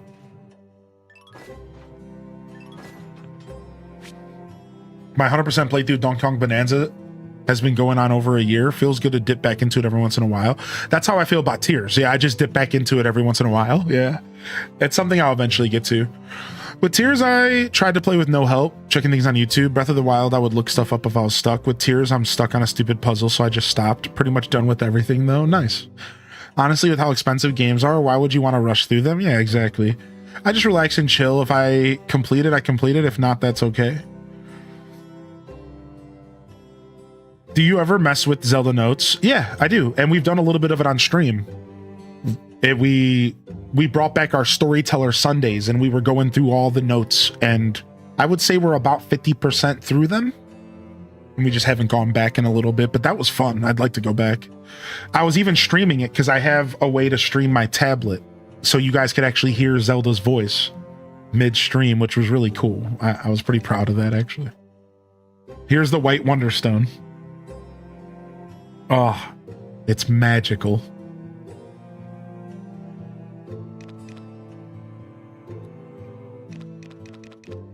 All right, we're just gonna pump out a bunch more vinegar.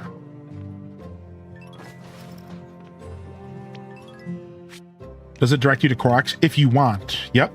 It has a map tracker for everything in the game, basically. It's really, really nice.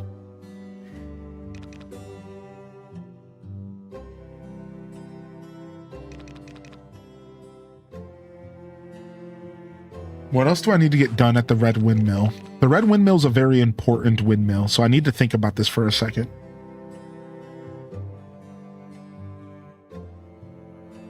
It's where I do like most of my mayo. It's where I do the start of yogurts, and that all that stuff goes to the next windmill and processes further. So it's very important that I sit and think for a second. What are we doing here? We do have a bunch of vinegar. We could pickle a bunch of stuff, but I'd rather have my yellow orb for that.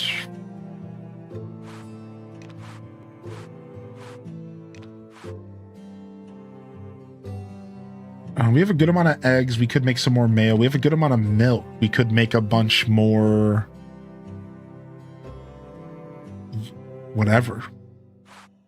Got all this fruit sitting here. I guess pickling some potatoes wouldn't be the worst here soon. Can't make seeds here, really? Aren't there some seeds I can make here? No, just flowers.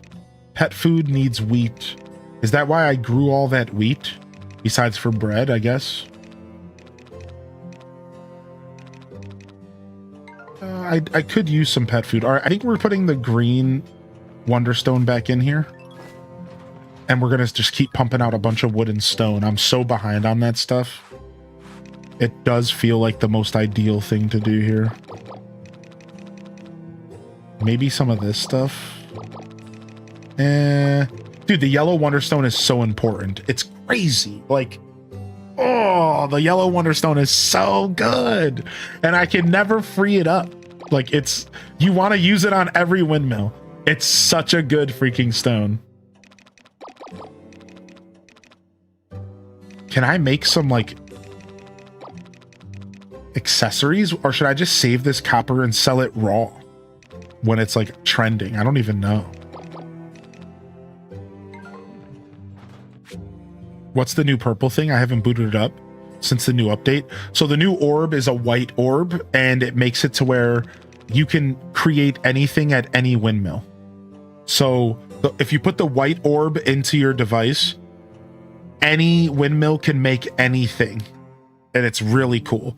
The purple one reveals secret recipes that you wouldn't otherwise be able to get.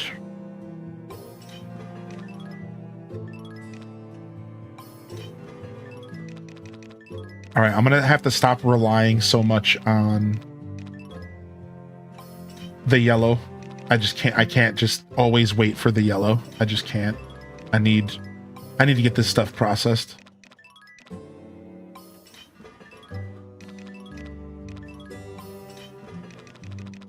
Boom, boom, boom, boom, boom.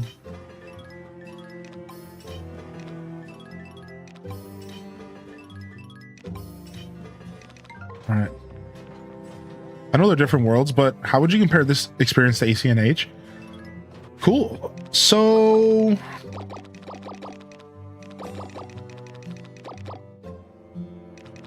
first, in order to answer that question, I think I should break down how I describe the experience of Animal Crossing. And then we'll lead into how I describe this game's experience, right? And how they're different. So to start off this question, I describe the Animal Crossing experience as one of the most relaxing experiences in gaming. I think Animal Crossing is the definition of a head empty game.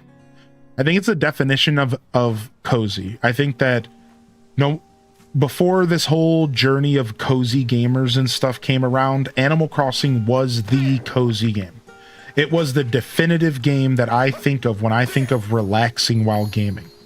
Now, I'm not a guy who played a bunch of casual games. Keep that in mind. I didn't play Barbie's Horse Adventure. I didn't play, you know, all that stuff that came out in the Wii area, right? The Wii era had a lot of casual kind of shovelware. So did the 3DS era. I didn't play Nintendo. So this is coming from a guy that's mostly played what I consider to be more gamer games. Strategy, battling, combat, puzzles, right? You know, that kind of stuff. Welcome in Shabadu and 619. How you doing, dude? 619 Len, are you a fan of Rey Mysterio? So to be clear, I just wanted to like give you my backing of gaming. So in my opinion, Animal Crossing is the definition of relaxation. It is the definitive relaxing experience in gaming.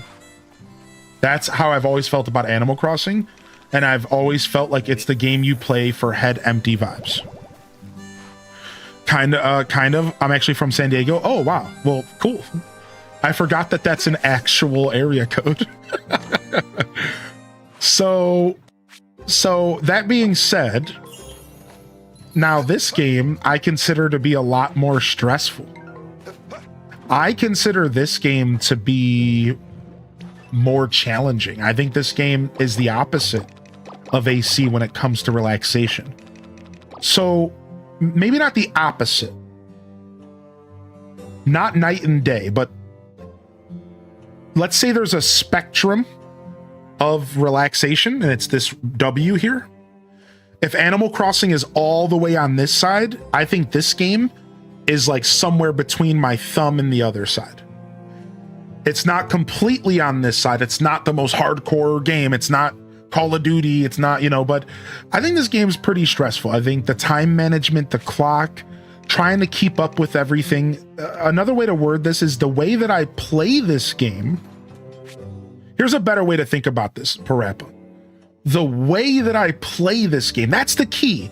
Now, why did I separate that real quick? Because maybe not everybody has this experience from Grand Bazaar. All right, you wanted my opinion. I'm giving you just my experience, my opinion. So the way that I play a farming sims, dude, is I'm a big time management guy, and I try to push myself to be the best player that I can be. While I do it pretty casually, I'm older now. I'm more relaxed. I'm not like always trying to put myself through pain. I do play these games with the mindset that I want to be the best I can be. So I put myself through a lot of personal stress when I play this game. And for me, these games are actually far from like relaxing. These games are like very intense in a lot of ways.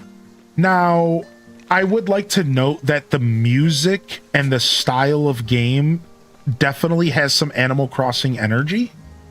And what I mean by that is when I load up this game, when I load up Stardew Valley, you know, farming sims in general, but let's just stay on this game. It does relax me. The music, the sound of the wind, the autumn leaves blowing in the trees. So I will say that this game does bring me to a relaxation place, the same way that AC can do for me too. And I just want to note that while I wrap up my little answer to you, is that despite this game being a little bit more of a, maybe even a lot bit more of a stressful experience, and compared to AC, I would say this game is way more of a video game for me. My old thing that I used to say, Parappa, have you ever heard me say this, dude? I used to say that Animal Crossing's not even a real video game. Have you ever heard me say that? Whereas this game is definitely a real video game. And I play it like a video game. Right? And it speaks to my soul like a video game. Whereas like Animal Crossing speaks to my soul in a very different level. Animal Crossing is almost more of an escape. All gaming is an escape, but Animal Crossing is like centered around the escapism. Kind of like World of Warcraft. World of Warcraft for me is centered around the escapism. I play WoW for the escapism. I don't play WoW to like push myself to grind for gear and stuff. I play WoW to escape in a big world and run around and have people around me, but that I don't interact with. You know, Animal Crossing is an escape game for me for sure. It's mostly an escape. It's mostly comfortable. It's mostly just I load it up to play a game, but mostly to not have to think too hard, to head empty, turn off the light switch. Whereas when I load up Grand Bazaar, I'm ready to play a game. And I think that's like the fundamental difference between Animal Crossing and this game and how I feel about those experiences. Great question. I gave you a little bit more words than I wanted to, but I just wanted to add a little bit more nuance to the answer for you and really give you some good words. I min-max Animal Crossing until I break the economy with turnip trading. As I get older, I'm really enjoying cozy games. Watching my kids play Call of Duty and Rainbow Six stresses me out just watching. You and me both, dude. You and me both. Oh, Probably Minda sent you? Hey! Aw, dude, we love Probably Midna. Aw, dude, that's cool, man. Word of mouth is like the most powerful thing in game. Dude, like, you just put a big smile on my face, dude. Thank you. That's super cool. Probably Minda's awesome. They've been with me for a long time on Twitch. Oh, we forgot to say hi to Kagetsu. She just left the house. Okay, good. Come here, babe. She's going up this way. Speaking of Midna. Oh, I gotta grab it. I don't have it out of my storage. Yikes. They even have an animal named after him in this game. True, yeah. Yeah, great question. That was a fun question to think about. Because like you said, while they are different worlds, sometimes it's cool to compare stuff and just have a conversation about it. Because again, while they are different worlds, I think we can all agree that this game is definitely adjacent to AC. It's in the same ballpark conversation due to both of the games appealing to the cozy audience, even if they're fundamentally different games. I don't want to eat it. I just ate it in front of her. What kind of monster am I? It cannot be. Thank you. Yes. Yes. Yes. Yo, can I get my future told real quick? I own all 3 other SOS games, but not this one. What's your favorite SOS game on the Switch out of the 4? So before this game came out, my answer would be Fields of Mystery. Friends of Mineral Town, FOM. Friends of Mineral Town through and through. All right, Officer Jennifer. I grew up on Friends of Mineral Town, and there's nothing like it out there. I love A Wonderful Life, and I love Pioneers of Olive Town. Great games, but Friends of Mineral Town was always my favorite. And then this game came out. And now I don't even know anymore. Now I'm not even sure if Friends of Mineral Town is my favorite story of seasons, because this game is that good. It really is. It has me questioning my favorite story of seasons game now. It's that good. So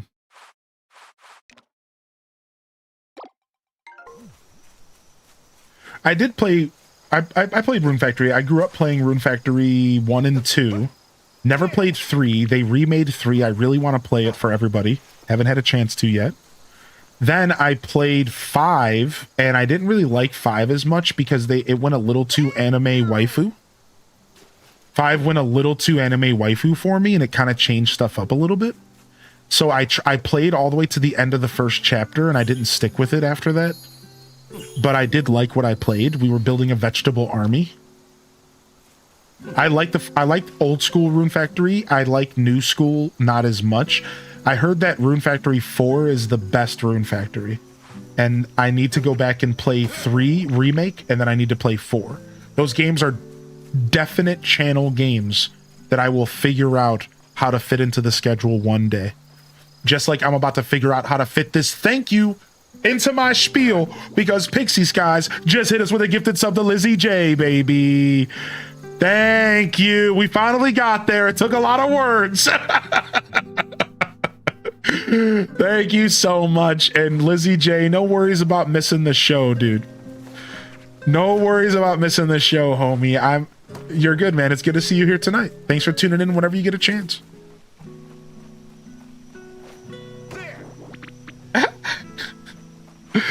No worries, man. Good to see you back in here. Thank you, Pixie, for taking care of the fam. I really appreciate that. I gotta figure out how to get on top of this roof. Frick. Did I even take care of my animals today? I think I did.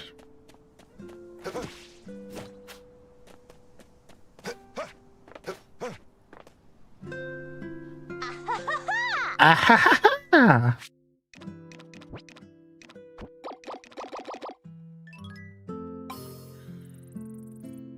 So I'm thinking about redoing our sub badges. I'm thinking about dropping the Zelda shields for the first time in 7 years on the sub badges.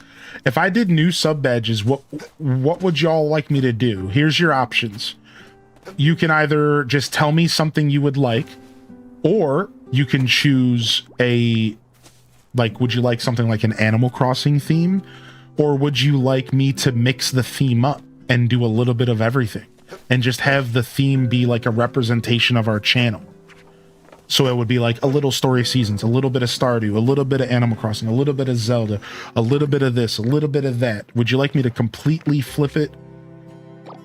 Would you like it to just be like one theme? You know, what do y'all think? I'm thinking about redoing our sub badges for the first time in a long time, like ever since my channel started. A little bit of this, a little bit of that. Yeah, I'm thinking like maybe we could do a better representation of our channel. Because like we're variety, right? And instead of it just being Zelda, why couldn't we have a couple badges for Animal Crossing? Maybe a couple badges that represent Zelda. Maybe a couple badges that represent Stardew Valley and Story of Seasons, some of our favorite games here. Maybe we could have 1 or 2 for Subnautica, since that was such a fun playthrough. Maybe a Spyro the Dragon one. You know, like we could have a bunch of silly stuff. We could like mix it up and go full on variety with it. Or would you prefer maybe like one theme, or would you prefer the Zelda shields? Would you like to keep the shields the way they are now? I would like to hear your feedback, PM Squad, if you want to share your thoughts. YouTube chat, you're welcome to jump in on this as well, since you guys only have Zelda shields also. I'm thinking by the end of the year, I'm going to reach out to a new artist to completely redo our catalog of sub badges. And then I might rotate some of the current sub badges back for temporary sub stuff. Does that make sense? So like in the future, I'll offer the Hylian shield as like a watch time, like a watch streak badge. So for the Zelda fans, for the record, just because I'm going to take the Zelda shields out doesn't mean I'll bring them back, and you'll be able to earn them via like watch streaks and stuff. And then this way you can choose what badges you want. So here's the problem. Here, let me explain what made me think about this. So I recently thought about how it's stupid that Twitch doesn't let you choose your sub badge. Like after you earn a sub badge, shouldn't you be able to choose which one you use over your years? Instead, it forces one on you. So I started thinking, and I'm like, man, here's what I should do. I should reset the badges, do something fresh. It's been 7 years.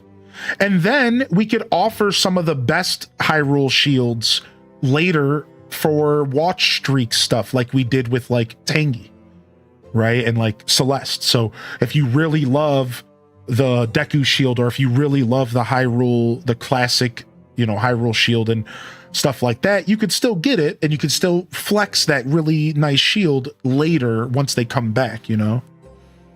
I want a gold Zelda badge. All right, here, let me catch up on the chat real quick to see what y'all are thinking. Pokemon's a great idea. When I think of you, I think of Zelda last out of all the games you play. Yeah, Hylian Descent. That's why I was curious what y'all thought, because I'm okay with keeping them Zelda themed. It's not like it's off brand or anything. I do, however, wonder if maybe it's time for a change up, man. These badges were my first ever badges I purchased years ago, and it might be fun to just Just mix them up, man. Just do something different, you know? Might be cool.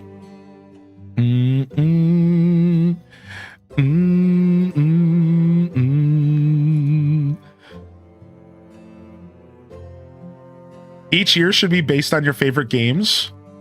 A combo's always fun. A little bit of this, a little bit of that. Animal Crossing or mix it up. Even though I like the shields, Midna badges. This is outrageous. I've never played this game. Do you have to sleep in this game? You do. Yeah, this game, I don't remember when you... Well, technically, you don't have to sleep in this game. I think you... The next day will just roll over. Can anybody answer that? I can't remember. Does this game just knock you out at 2 a.m.? I don't think it does. I'm mixing up with other Story of Seasons games. Oh, thank you, Moonchild, for the kind words. YouTube chat coming in with some kind words this evening. Welcome to the show, Moonchild. This is what I dub the nightcap. This is my nightcap stream. It's a new little segment that I developed where we're going to be doing cozy games in the evening. Not always, which is why I wanted it to be a segment, because I do all sorts of different styles of games. But when I'm in the mood for something cozy in the evening, welcome to the nightcap.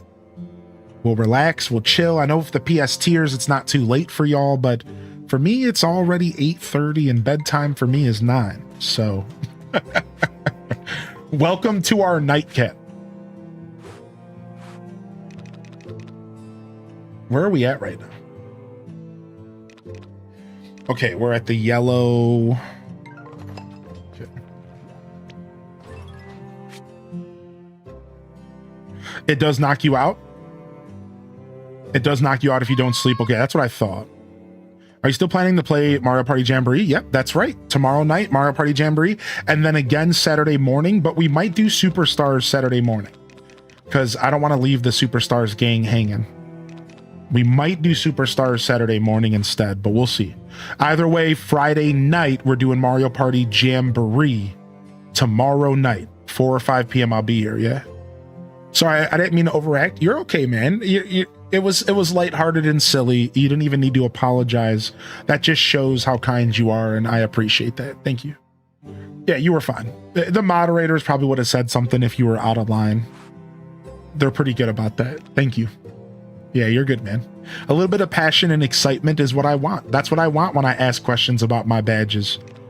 That's what I wanted. I wanted some passion. I wanted some excitement.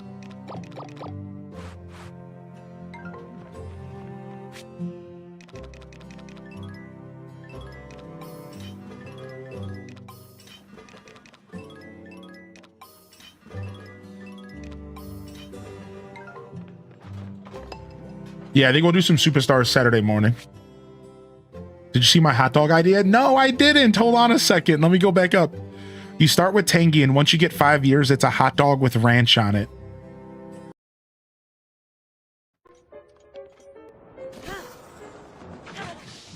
Get out of here. Get out of here. Stop it. Stop. You monster. What's up, Nugs? To be honest, I prefer one theme. Mixed kind of feels less heavy, if you know what I mean. Like there's no weight between the badges. They just represent different things, but this might not be what you want to go for. No, I really, really appreciate your feedback, Lemons and Limes. And you know, that matters to me. That matters to me a lot, right? The weight of the badges matters. They really do. And that's why, like, this is not the easiest decision, even though, you know, even though it feels kind of light, it's not the easiest decision. Yeah, you caught on to that, right? I like there being a little bit of weight. I want you to feel excited to earn that next badge, and I think the progression of the badges feels good. Like right now, we have a pretty decent progression, and we were gonna reset the progression again, and add some of the lower tier ones down and mix things up a little bit, but.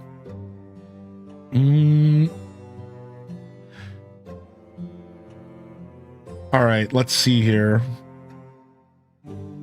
I have 36. We need 54. So another 12 will put us up to 48. And then 6 would put us up to 54. Is that how math works? Yeah. Okay, cool.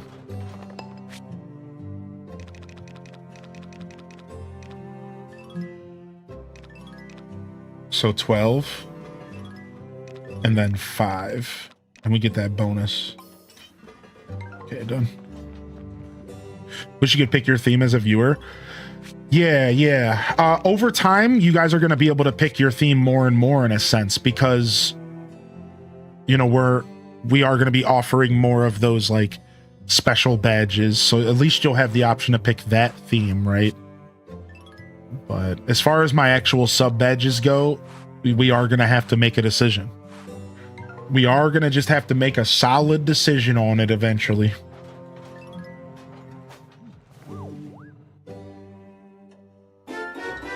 I would be stoked if a foot was my starter badge. Okay. I did say I wanted feedback. Nice to see y'all H-Day But Wiggle. next time I'll have to make sure that I make it clear. No feet recommendations. I did open myself up for this discussion, but next time I'm going to have to make it super clear that, like, no feet.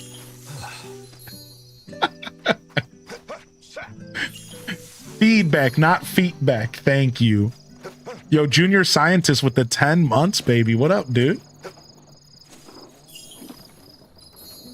Every other month is another toe. You guys are monsters.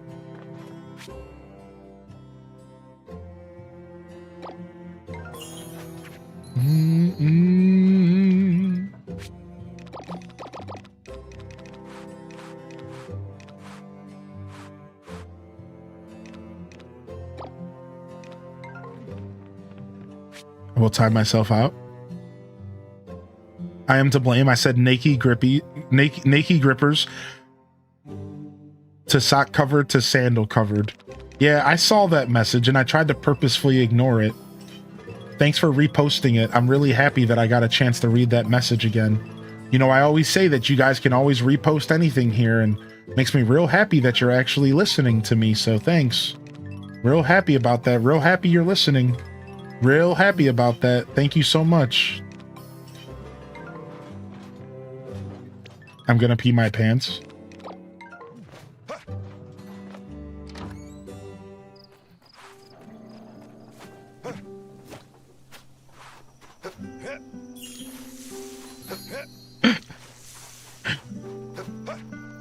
All right, we're not gonna make it to bed on time. Did we get our eggs at least? You decided what day you're gonna start streaming Splatoon? No, good question. What are we gonna do with Splatoon? I think I will do it Friday. I think I'm gonna go for the physical copy. I have to start somewhere, and why not start with Splatoon Raiders? You know, we talked about it. I want to start buying physical games when I have the opportunity, and I think this is the perfect opportunity. Because it's not a game that I'm so crazy about that I need to play it day one. It's also not a game that I think will affect my channel if I'm first to market. While some of you would probably be excited to see what the game is all about, right? For being first to market is always the right decision in my business. But I think that I can start making an exception for some situations if it means the difference between me getting a physical game and a digital. And I think this is one of those battles that I can pick. Clear skies, clear skies, clear skies, clear skies. Yikes. So I think we're going to do Friday. And then the game comes out Thursday. I'll go pick it up Thursday afternoon, and then we'll play on Friday. Does that sound good? I think we're going to do Friday. So I'll miss one day. I don't think that's too big of a deal. All right, we got the animal show. We woke up late, which sucks. All right, animal show. We got to figure out what we're doing with that. Let's go water our crops. Real happy. Yeah, we're gonna figure out the badges. I think we're gonna redo our badges. Actually wanted to go back and buy all my favorite Switch games physical. I'm thinking about it. I was thinking about what I'm gonna do is I think I'm gonna go pick up the Switch 2 edition of Tears of the Kingdom. because I never bought Tears physical, and the Switch 2 edition has all of the Switch 1 data on the cartridge, I think, as well. And it has the upgrade data and everything. Like, it's actually one of the better options for full art. Or I said full art. I got Pokemon on the brain for physical. So now I'm not I can't do that at the moment because I don't have the budget for it. We're talking future talk. It is 80 physical, yeah, for Tears, yeah. This is future talk, but I think I will go through and start picking up some more games, yeah.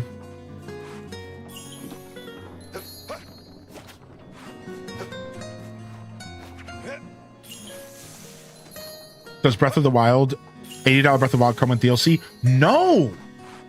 Man, Nintendo really messed up with this generation already, I'm not gonna lie.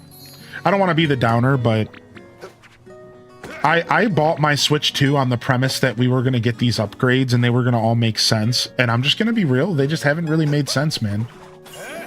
A bunch of companies like Square Enix and Sega aren't even offering upgrade paths. They didn't put the DLC on the cartridge for Switch 2 edition Breath of the Wild. Like, what are you doing? What? And I think it's $80. Like, oh, I don't know, man. I'm not gonna lie, the whole upgrading from Switch 1 to Switch 2 thing is not at all working out this generation. It's mostly been stupid. That's not even true. It's been a good blend of stupid and good. Let's be real. It's been a good blend of stupid and good. Hey, we got one of those freak eggplants. Look. We have a ball eggplant, and then we have a regular eggplant. So when you put the ball eggplant and the regular eggplant together, what do you get, chat? And that's how babies are made.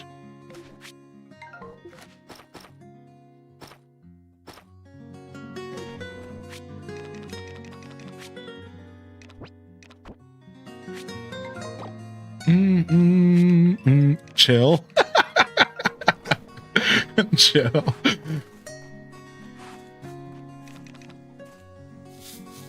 This isn't an adult stream. True. This is the nightcap. Different vibe. Rein it in, Hylian. Thank you. Thank you for the reminder. Rein it in.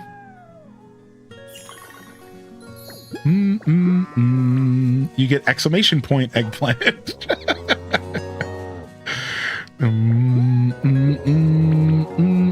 We growed a chode. You just wanted to say those words back to back. No, you just wanted to hear me say those words back to back. Stop it. Hope we're having a good evening, Cozy.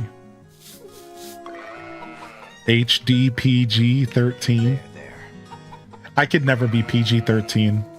That's just not in the cards, man. That's not who I am.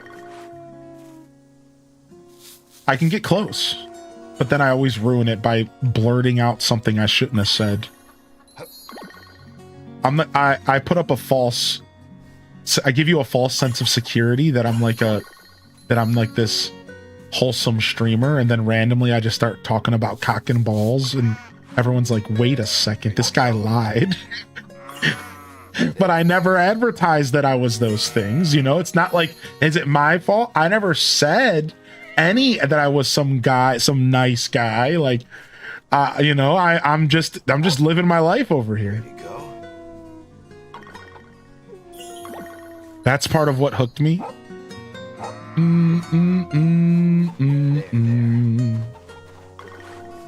I was thinking about that the other day again. I was thinking about how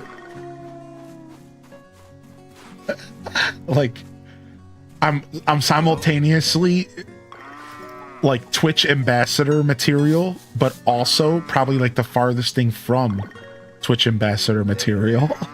It's like I'm such in a middle space. It's like so funny.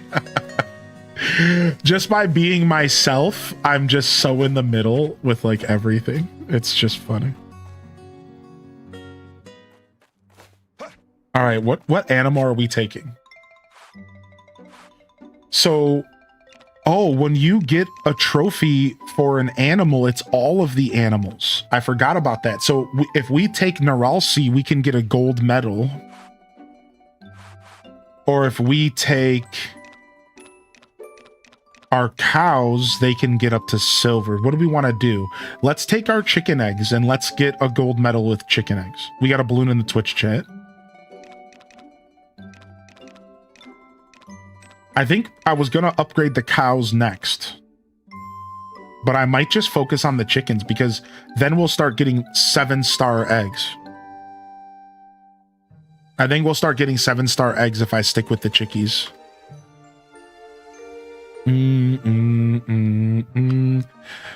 spontaneous is okay. I think so too. I think it's a vibe, man. I'm very proud of my body of work, even with the occasional spontaneous, I like how you worded that, moment. Very proud of my body of work. I'm a human occasionally. 99% of the time we put out great content, great energy, great conversation.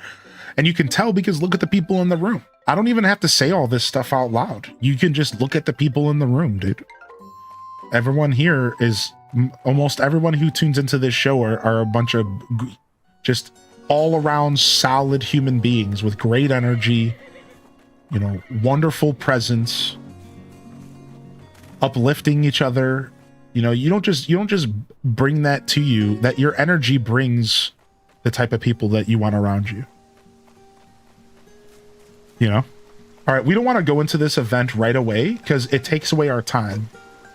So we want to go to the event at 3:59, I believe. No later. So let's go visit Kagetsu if she's already here. All right, so we can go around and just do some like work real quick. You know, like, so yeah, spontaneous has not really hurt me too much. I'm just not, I guess the reason I was thinking about it is because I was thinking about Twitch's ambassador program and how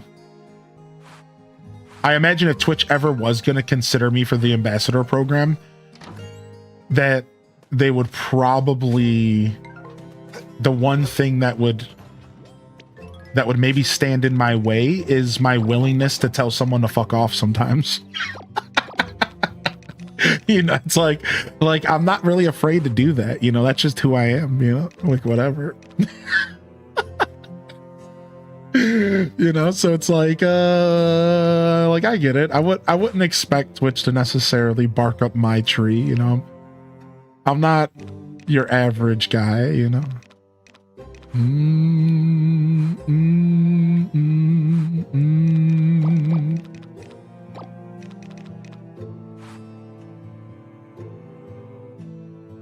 The most wholesome degenerates. Yeah, that's a really good way to describe our show. Wholesome degenerates. Wholesome degeneracy. I like it. I like your style, Tex.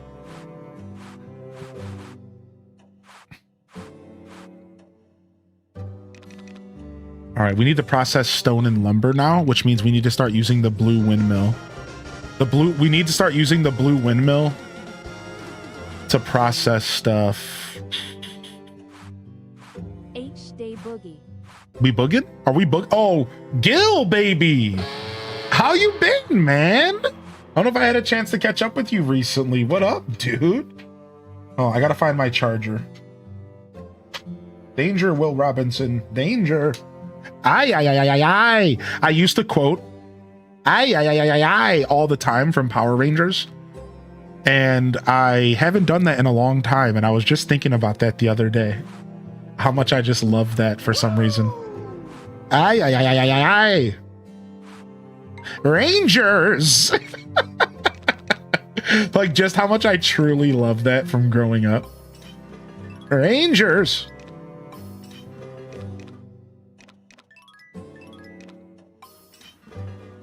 Alpha, yeah. Come here, kitty. Why don't you come over here so I can give you some real pets? Are you ready to debut your camera for the chat yet? Wait, what's that? Oh, why am I asking you? I know it's not ready yet. Well, no, don't say. No, don't tell the chat. Are you ready? Stop lying to my chat. No, I'm not lying. Stop. Hey, no more. Don't bite that. Okay. Poop in the shoe. You better stop trying to get my cat to do bad things.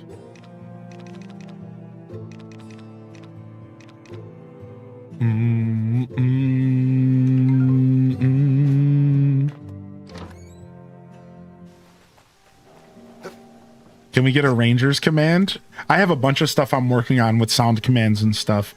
I'm trying to like get it all wrote down so I can just do it all in one sitting because I've been pushing it off for at this point like a year. Yeah, I could put rangers on the list. All right, let's go ahead and greet everyone while we're here. Bye. Doing well. Yo. You doing okay? Yo. Nice. Hey. Lovely. All right, let me talk to you real quick and get your quest while we're here. Hello there. Hey, Rob Boss, thanks for the before. Talking with you made me realize how important it is to just slow down and be patient with myself. I got so hung up about my work-life balance that even the thought of rest started to stress me out. Wow, why is this so relatable? I forgot that on top of everything else that I praise this game for, the dialogue is actually really good. Anybody else play this game? Like, this dialogue is actually really good, dude. Also, welcome to the island game, Wispy. Nice to have you playing with us. If you need a little rundown on how to start the game, you're welcome to ask, but there is infographics in the Discord, in the pin section of the island game channel.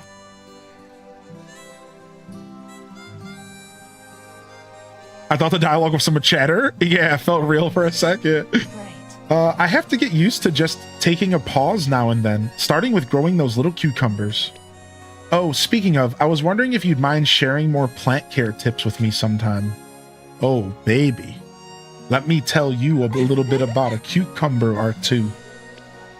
The key is to be patient, but I feel like there's still a ton I need to learn from you first. Ugh, I'm totally rushing through it again, aren't I? I just want those cucumbers to be the best they can be. But then I get all stressed trying to make things perfect. Maybe that's always been the problem. Hey, don't mind me. I still really appreciate any tips if you think of any. True, man. As a perfectionist, I can really relate to that, actually. That's usually my biggest delay on finishing projects is because I'm sitting there trying to make them all perfect.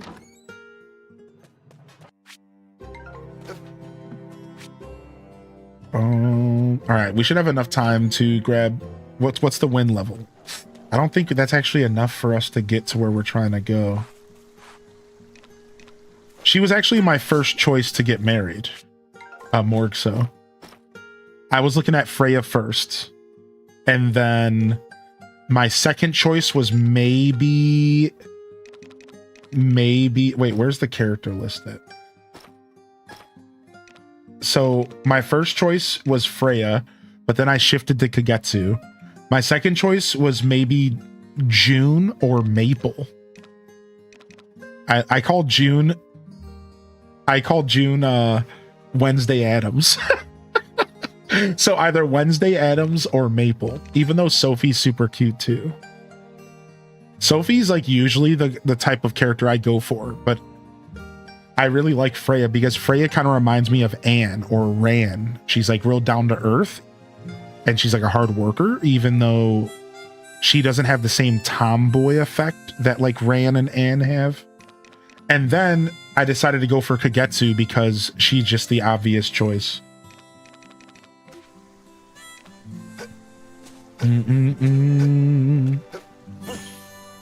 Geronimo!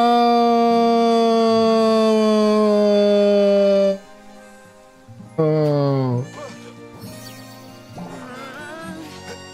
Okay. Not today.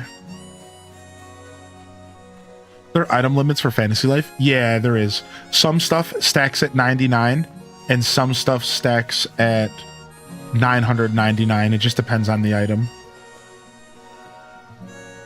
Greetings. Today is the day of our autumn animal show. Would you like to enter? Yes. Please select the animal you want to enter. All right, we're going with Naralsi again. Our silky chicken. We're going for gold, baby. Who do you romance in Stardew? Leia. But I've romanced Leia the most. I've romanced Maru. I've romanced Emily. That's it. Yeah. Am I forgetting somebody? I've also romanced the wizard and expanded, and I've also romanced or became roommates with Krobus.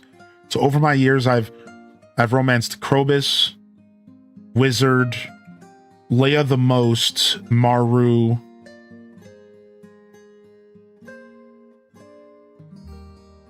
Emily. Oh, the poop lettuce was confirmed to be linked to Taco Bell. Yikes. They did it. It's like it's Chili's all over again. The island game is fun. It's cool, right? I got an update I'm working on right now. It's taken me a little while because it's like one of the first times I'm trying to do all of my coding without like all of my bug. What's the word I'm looking for? All of my like bug tracking, all of my diagnosis and stuff and bug fixes. I'm trying to do all that myself. So up until now, if I hit a wall and I couldn't figure out how to fix something, I would just like throw it into an AI and be like, hey, like fix this bug for me. Like, what am I doing wrong? Or I would spend an hour Googling it, looking for an answer from Reddit or the internet. I would do either or. And now I'm trying to take any help away and try to fix bugs myself. So I've actually set up a test game. I have like a whole test game going. Same game, copy pasted, but a test version so I can break stuff and it doesn't mess with all of you. I've wisened up. So I have I copy pasted our whole game, got it into another chatbot, like another version of the same chatbot, separate folder, everything. And now I'm able to like mess with stuff and break stuff and it doesn't matter. So I don't have to take the game down to like do editing. Yeah, the tinkering stage is a lot of fun. It's a lot of fun. Yeah. I have a lot of fun with tinkering with anything in life, let alone something like coding. So I'm trying to figure out how to diagnose problems myself and how to be able to better use the tools that, you know, my own brain as a tool to be able to figure out like, okay, if this is wrong here, then this must mean this is wrong here. Because it's far too easy to just go find the solution online. And I feel like I'm not learning how to fix things. Instead, I'm just having somebody tell me how to fix something, but I'm not learning all the way like how to identify what needs to be fixed. Anyways, yeah, the island game's fun. All right, we're going to get gold rank with our chicken. Let's go.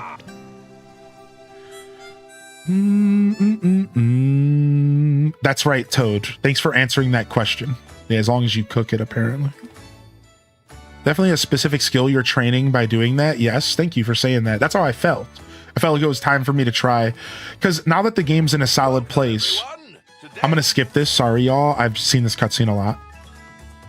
Yeah, I feel like I'm in a place now where the game's in a good position that I don't need to worry. Because before this, I wanted to get updates out fast. Now, I'm like, okay, let's just use this as the tool it was intended to be, to teach me. And let's see if we can make this even cooler. Hylian has discovered development branch versus production branch and doing old school debugging. Congrats. Thanks. Yeah, it's all new to me, dude. I haven't actually worked on the game in about a week or two, maybe 2-3 weeks, but I have like an update planned that's coming out here soonish. Now you guys are getting me excited to work on it again. Use it to decorate your Bazaar stall. To give a little context for those that aren't in the know, I wrote a little island, a text-based game for my Twitch chat and for my Discord, and we're talking about me working on it. I just wanted to give some context for the radio listeners and those who are maybe new here, because I was speaking without context. So, also, thank you again, Gil, for the tier 2, man. I hope you've been well, Gil. Not sure if I had a chance to catch up with you. What's up, Coco Miko? Welcome back, Meg Petrowski. Yeah, dude, I hope you're doing well, man. It's good to see you always, Gil. I hope life's been treating you well, man. All right. Animal Show Gold Trophy displayed on the shelf at your house. All right. Oh, and then let's go to Kagetsu and give her this food. Or no, I want to give her this quest. How auspicious. My apology. Wait, she's not counting it. No, it has to be... Oh, it has to be specific, this stuff. Well, good thing we have tomatoes in the ground. She doesn't want my ball eggplant. Okay, I guess it's not her style. So I gotta get giant tomato. Good thing I have tomatoes in the ground right now. Yes. My apologies.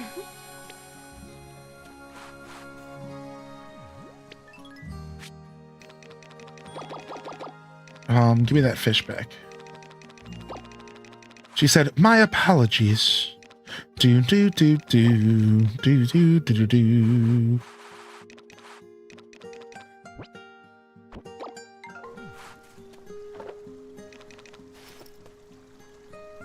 Here. It cannot be. Thank you. Nice. All right. 5 hours on some of this stuff, 2 hours on the vinegar at the red windmill. Let's go back to the red windmill and take care of that some more.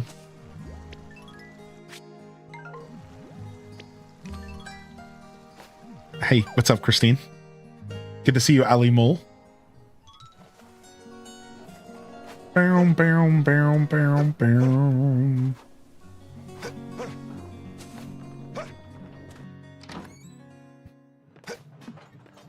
I need wheat to make pet food, but not bags of wheat. Flour. I need just regular wheat. Did I mess up and cook all my wheat? No, here we go. I got some right here. Do, do. Perfect.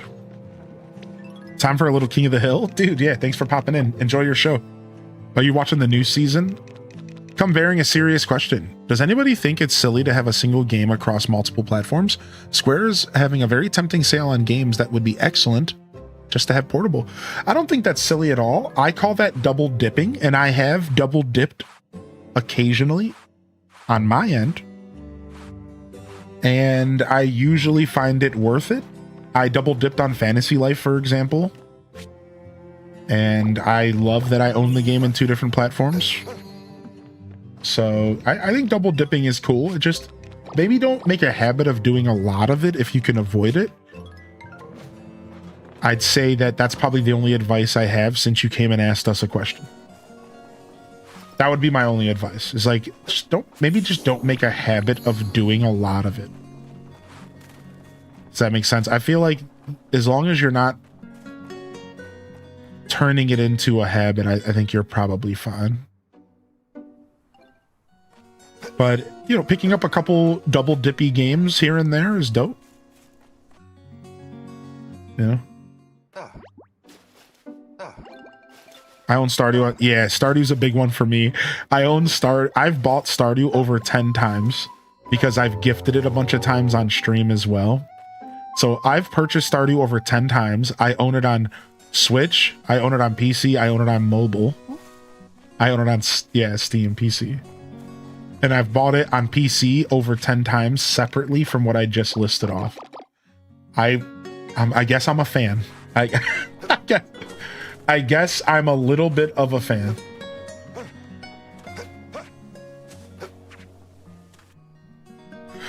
I will tell you this, though. If you're ever going to double dip in the reverse direction and you're going to go from console to PC, consider GOG. See if GOG has the game you're looking for. Because GOG offers no DRM games. And if you don't know what no DRM is, it means that you get a file on your computer that you can trade to your friends. It's a file that you can do anything you want with. You could preserve it. You could put it on a disk.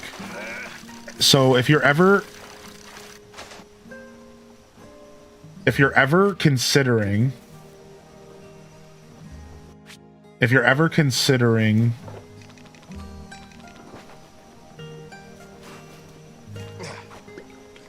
to go from you bought a game on a console and you're going to PC, look at GOG before Steam. GOG doesn't have everything, but if it has your game, it's probably better to buy it on GOG. Now, I know if you're like me, you're probably thinking, but Hylian, I like having all my games in one place. Why would I ever not want to have my game on Steam? Haha. Did you know that you can upload games to Steam and add them to your library, even if they're on your computer? You can just go to the bottom left and choose add a game to Steam and then choose not a Steam product. And you can still have this nice little beautiful library of games on Steam. Even if you like don't technically own it on Steam. Yeah, same with Steam Deck, right? So like just throwing that out there, like I just want to share some thoughts on that. Like if you don't sleep on a website, it's called GOG.com. Good Old Games. Goodoldgames.com. And it is absolutely worth looking into and learning about if you don't know what we're talking about right now. Does it link the achievements? No. So because it's not a Steam product, it probably won't include achievements. That's a really good question because we do love our Chivis. That's a really good question. So if you want Chivis, that is a part of the Steam ecosystem, and you'll likely have to purchase it on Steam.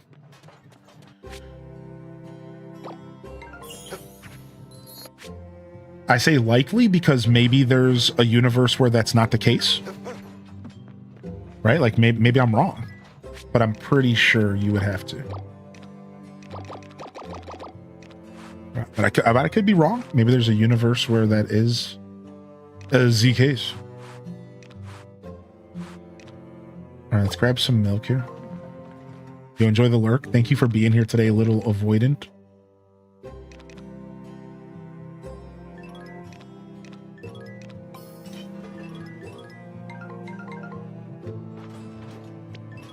All right, what else are we putting in the red windmill? I guess we're going with wood. We need wood. Give me that stone. Give me that wood. Let's get some of that stuff working. 1, 2, 3. 1, 2, 3. It would be better to use the blue stone if you're doing wood because it makes it so much faster, but I don't care. You guys know that you can use smartwatches to win more when gaming? Feature on the newer ones, amplify your chance of winning by learning what your optimal stress zone is during play, getting feedback when it's a good time to chill and when it's good to grind. What the heck? I mean, that's actually kind of fascinating. I don't know anything about that world. Are we feeling dandelion? What's up, Alto Girl? Hey, homie. Yeah, we are. Feeling pretty dandelion.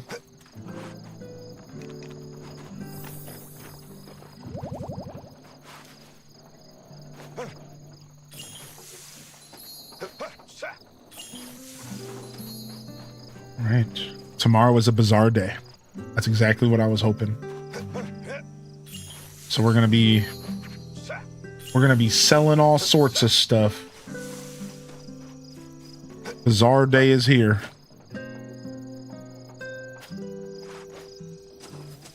Use it for PvP games to keep from tilting. That was my first thought as well. Speaking of achievements, have you ever heard of retro achievements? Officer Jennifer or anybody else out there? It's a company or a website or a group of people who set out on a journey to set up an achievement system for old video games. Right? So this right now, it works for like Dolphin Emulator. It works for Wii games, GameCube games. I think it works for anything older. So 64, Super Nintendo. I think it even works for PlayStation. And the way it works is that you plug this website and this like mod essentially into your emulator, and then it tracks custom brew homemade achievements by the community for the game. It's really sick. So like, let me give you a quick example.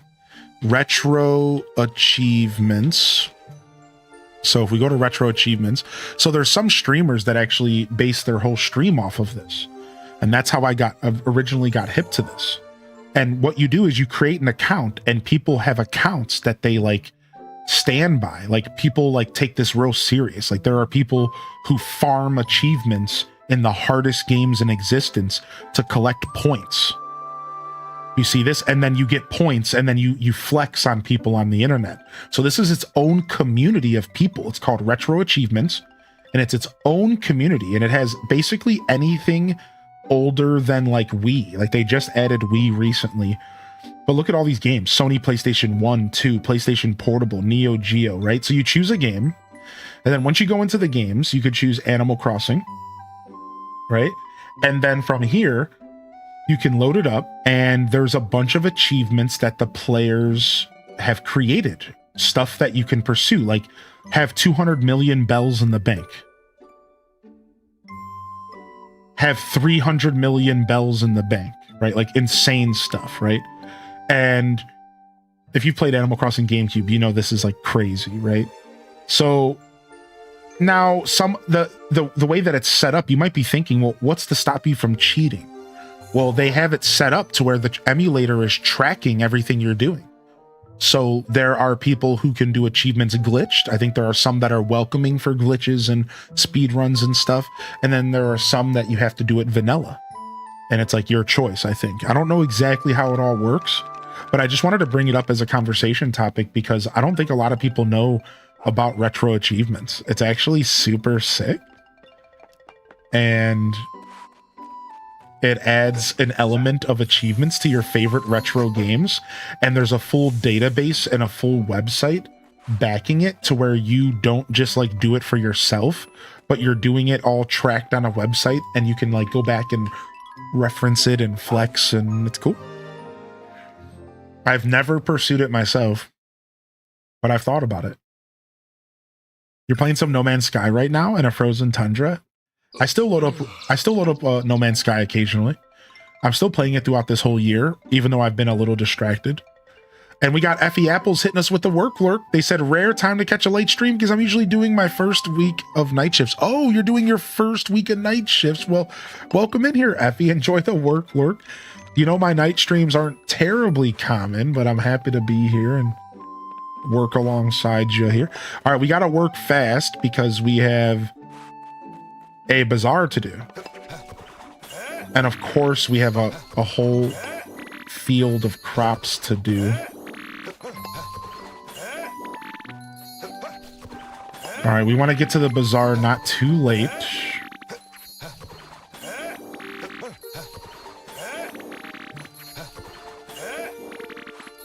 All right, we have to go from the bottom.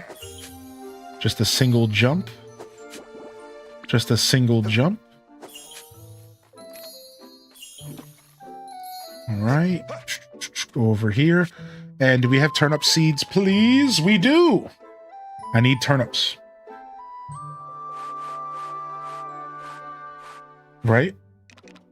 We have pickled radishes. We have pickled potatoes. Dude, I just got jump scared because there's a car alarm going off and I got a raid at the same time. Can you guys hear the car alarm? That's obnoxious. Okay, they got it.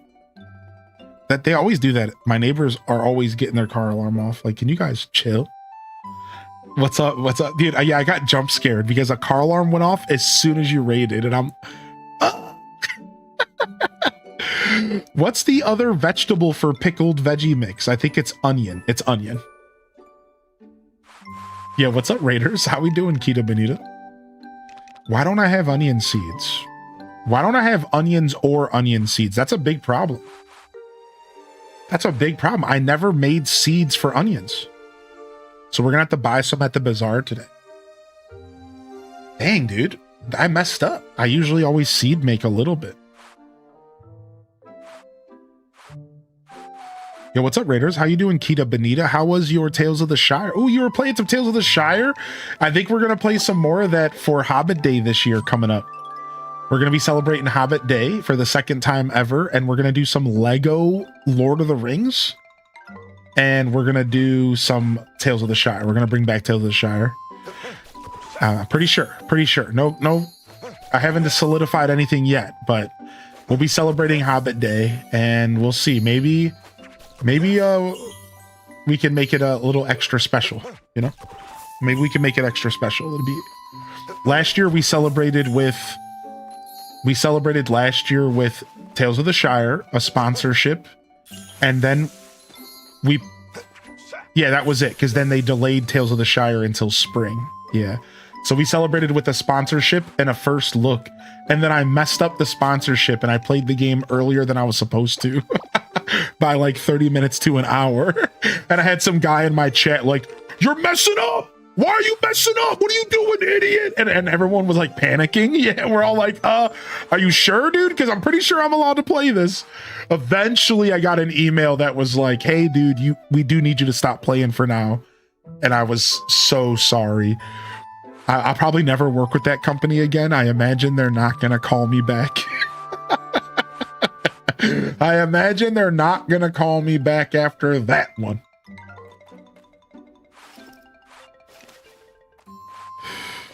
We don't speak of that? Yeah.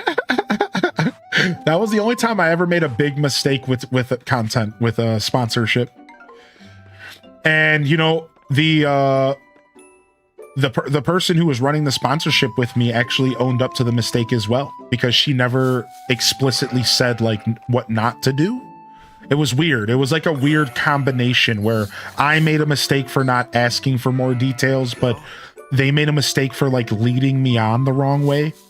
So they weren't like mad at me. They were like apologetic. They're like, "Oh, I'm so sorry. We didn't mean to do that to you." Like, so. There. We celebrated 1 year by going back to where it all began. No way, it all began with Tales of the Shire? Did it really? That's so cool. I didn't know that about you.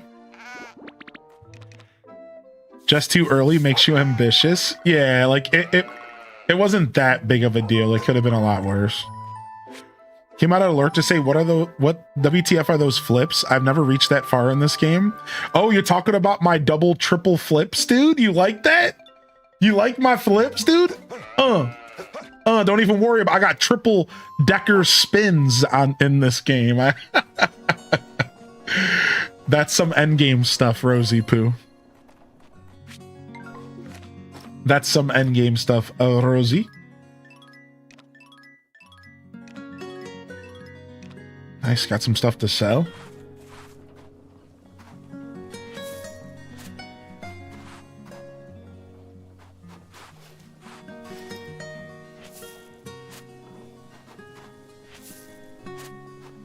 Are these flowers ready to harvest?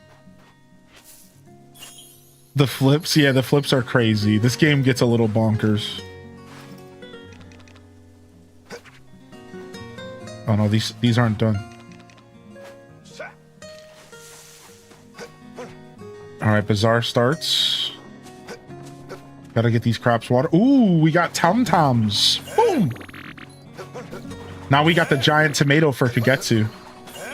Yeah! You like that, Rosie Poo? That's for you, dude. Look at me flex. Watch me. It's harvesting time. Yeah! Look at that! Then move! Don't worry, we're already over. Like we've played a lot of this game, so we don't talk about the spin jumps and stuff like we used to. But you need to know that we like used to talk about it a lot because this game is crazy. We don't talk about it as much, but I know it. I know it's ridiculous. Yeah, spinning like Sailor Moon transformation. Yeah, like I know it's super ridiculous. I know. We don't chat about it as much because we've played so much of the game. It's like I'm used to it. Someone needs to teach the hobbits that move. Could you imagine? All right, what are we making in here real quick? It's just 3 stone, 3 wood, and a yogurt. All right, what else can we do in here while we're waiting?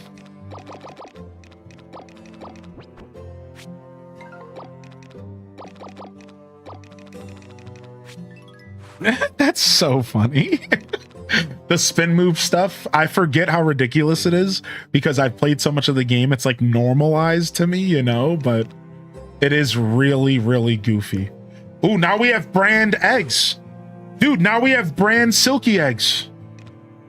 Oh, our silky eggs are mad pricey now. $1,000 to sell a raw silky egg. Now, again, we have to sit down and figure out is the math. Is it better to sell the egg raw or is it better to process it into something. And I can tell you right now, 7-star mayo plus. We want regular mayo. 6-star mayo is worth 600 gold. So I wonder what 7-star mayo is worth. Let me check. Mayonnaise, Grand Bazaar. Come here, kitty. Come here. I'm trying to give you a pet, but you're not even anywhere near me. There you are. Hi. I know I'm busy tonight. I know you're a little confused, confuzzled. So at 7 stars, it's worth 900. But my egg is worth 1,000. So instantly right out the gate, my branded egg is worth more. Now, I wonder though, if I were to cook it in a dish, could I make it worth more? I think cooking it would make it worth more. But remember, we went through this with the tea. And even turning the tea into... Hold on, let's go check. Spring tea leaves. Let's check. All right, because look it. So spring tea leaf is worth 630 raw. Right? So... because it's a brand. So 630 raw. All right, now... if I were to turn this into a green tea tin,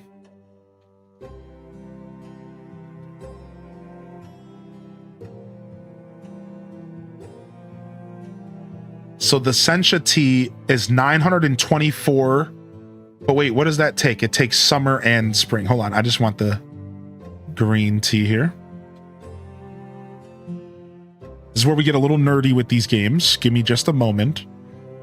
So a 7-star green tea tin is only worth 420. So stick with me. 420 for if I were to turn this into tea. 420, but it's worth 630 raw. All right, so just stick with me. What's up, Violet? So right now it's worth more raw, but what if I were to take that green tea tin and cook it and make it green tea? Let's see. We did this math in the past. I'm trying to get myself refreshed.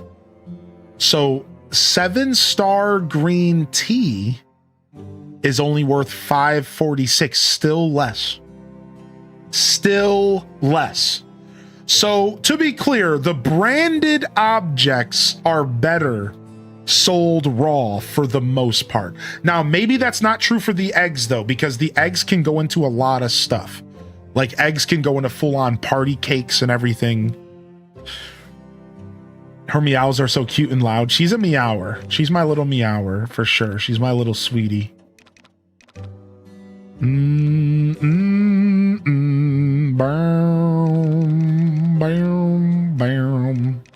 All right, so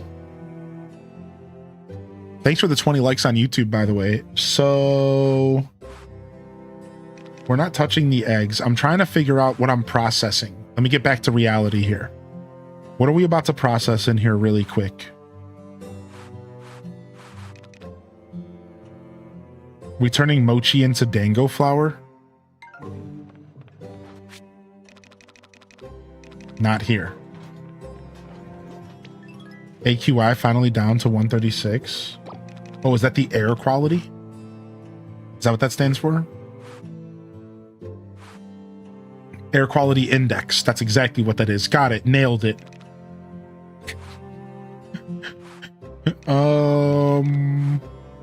Is this the one that we can make all the fancy oils? No. Do we have soy? Do we have soy sauce? We do. We have 20 soy sauce. What am I about to process? There's definitely something I need to process here.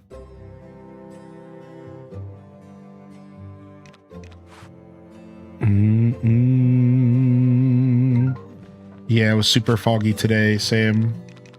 We can make some bouquets and make some extra cash here. We can make some perfumes. Perfumes are pretty nice, not gonna lie.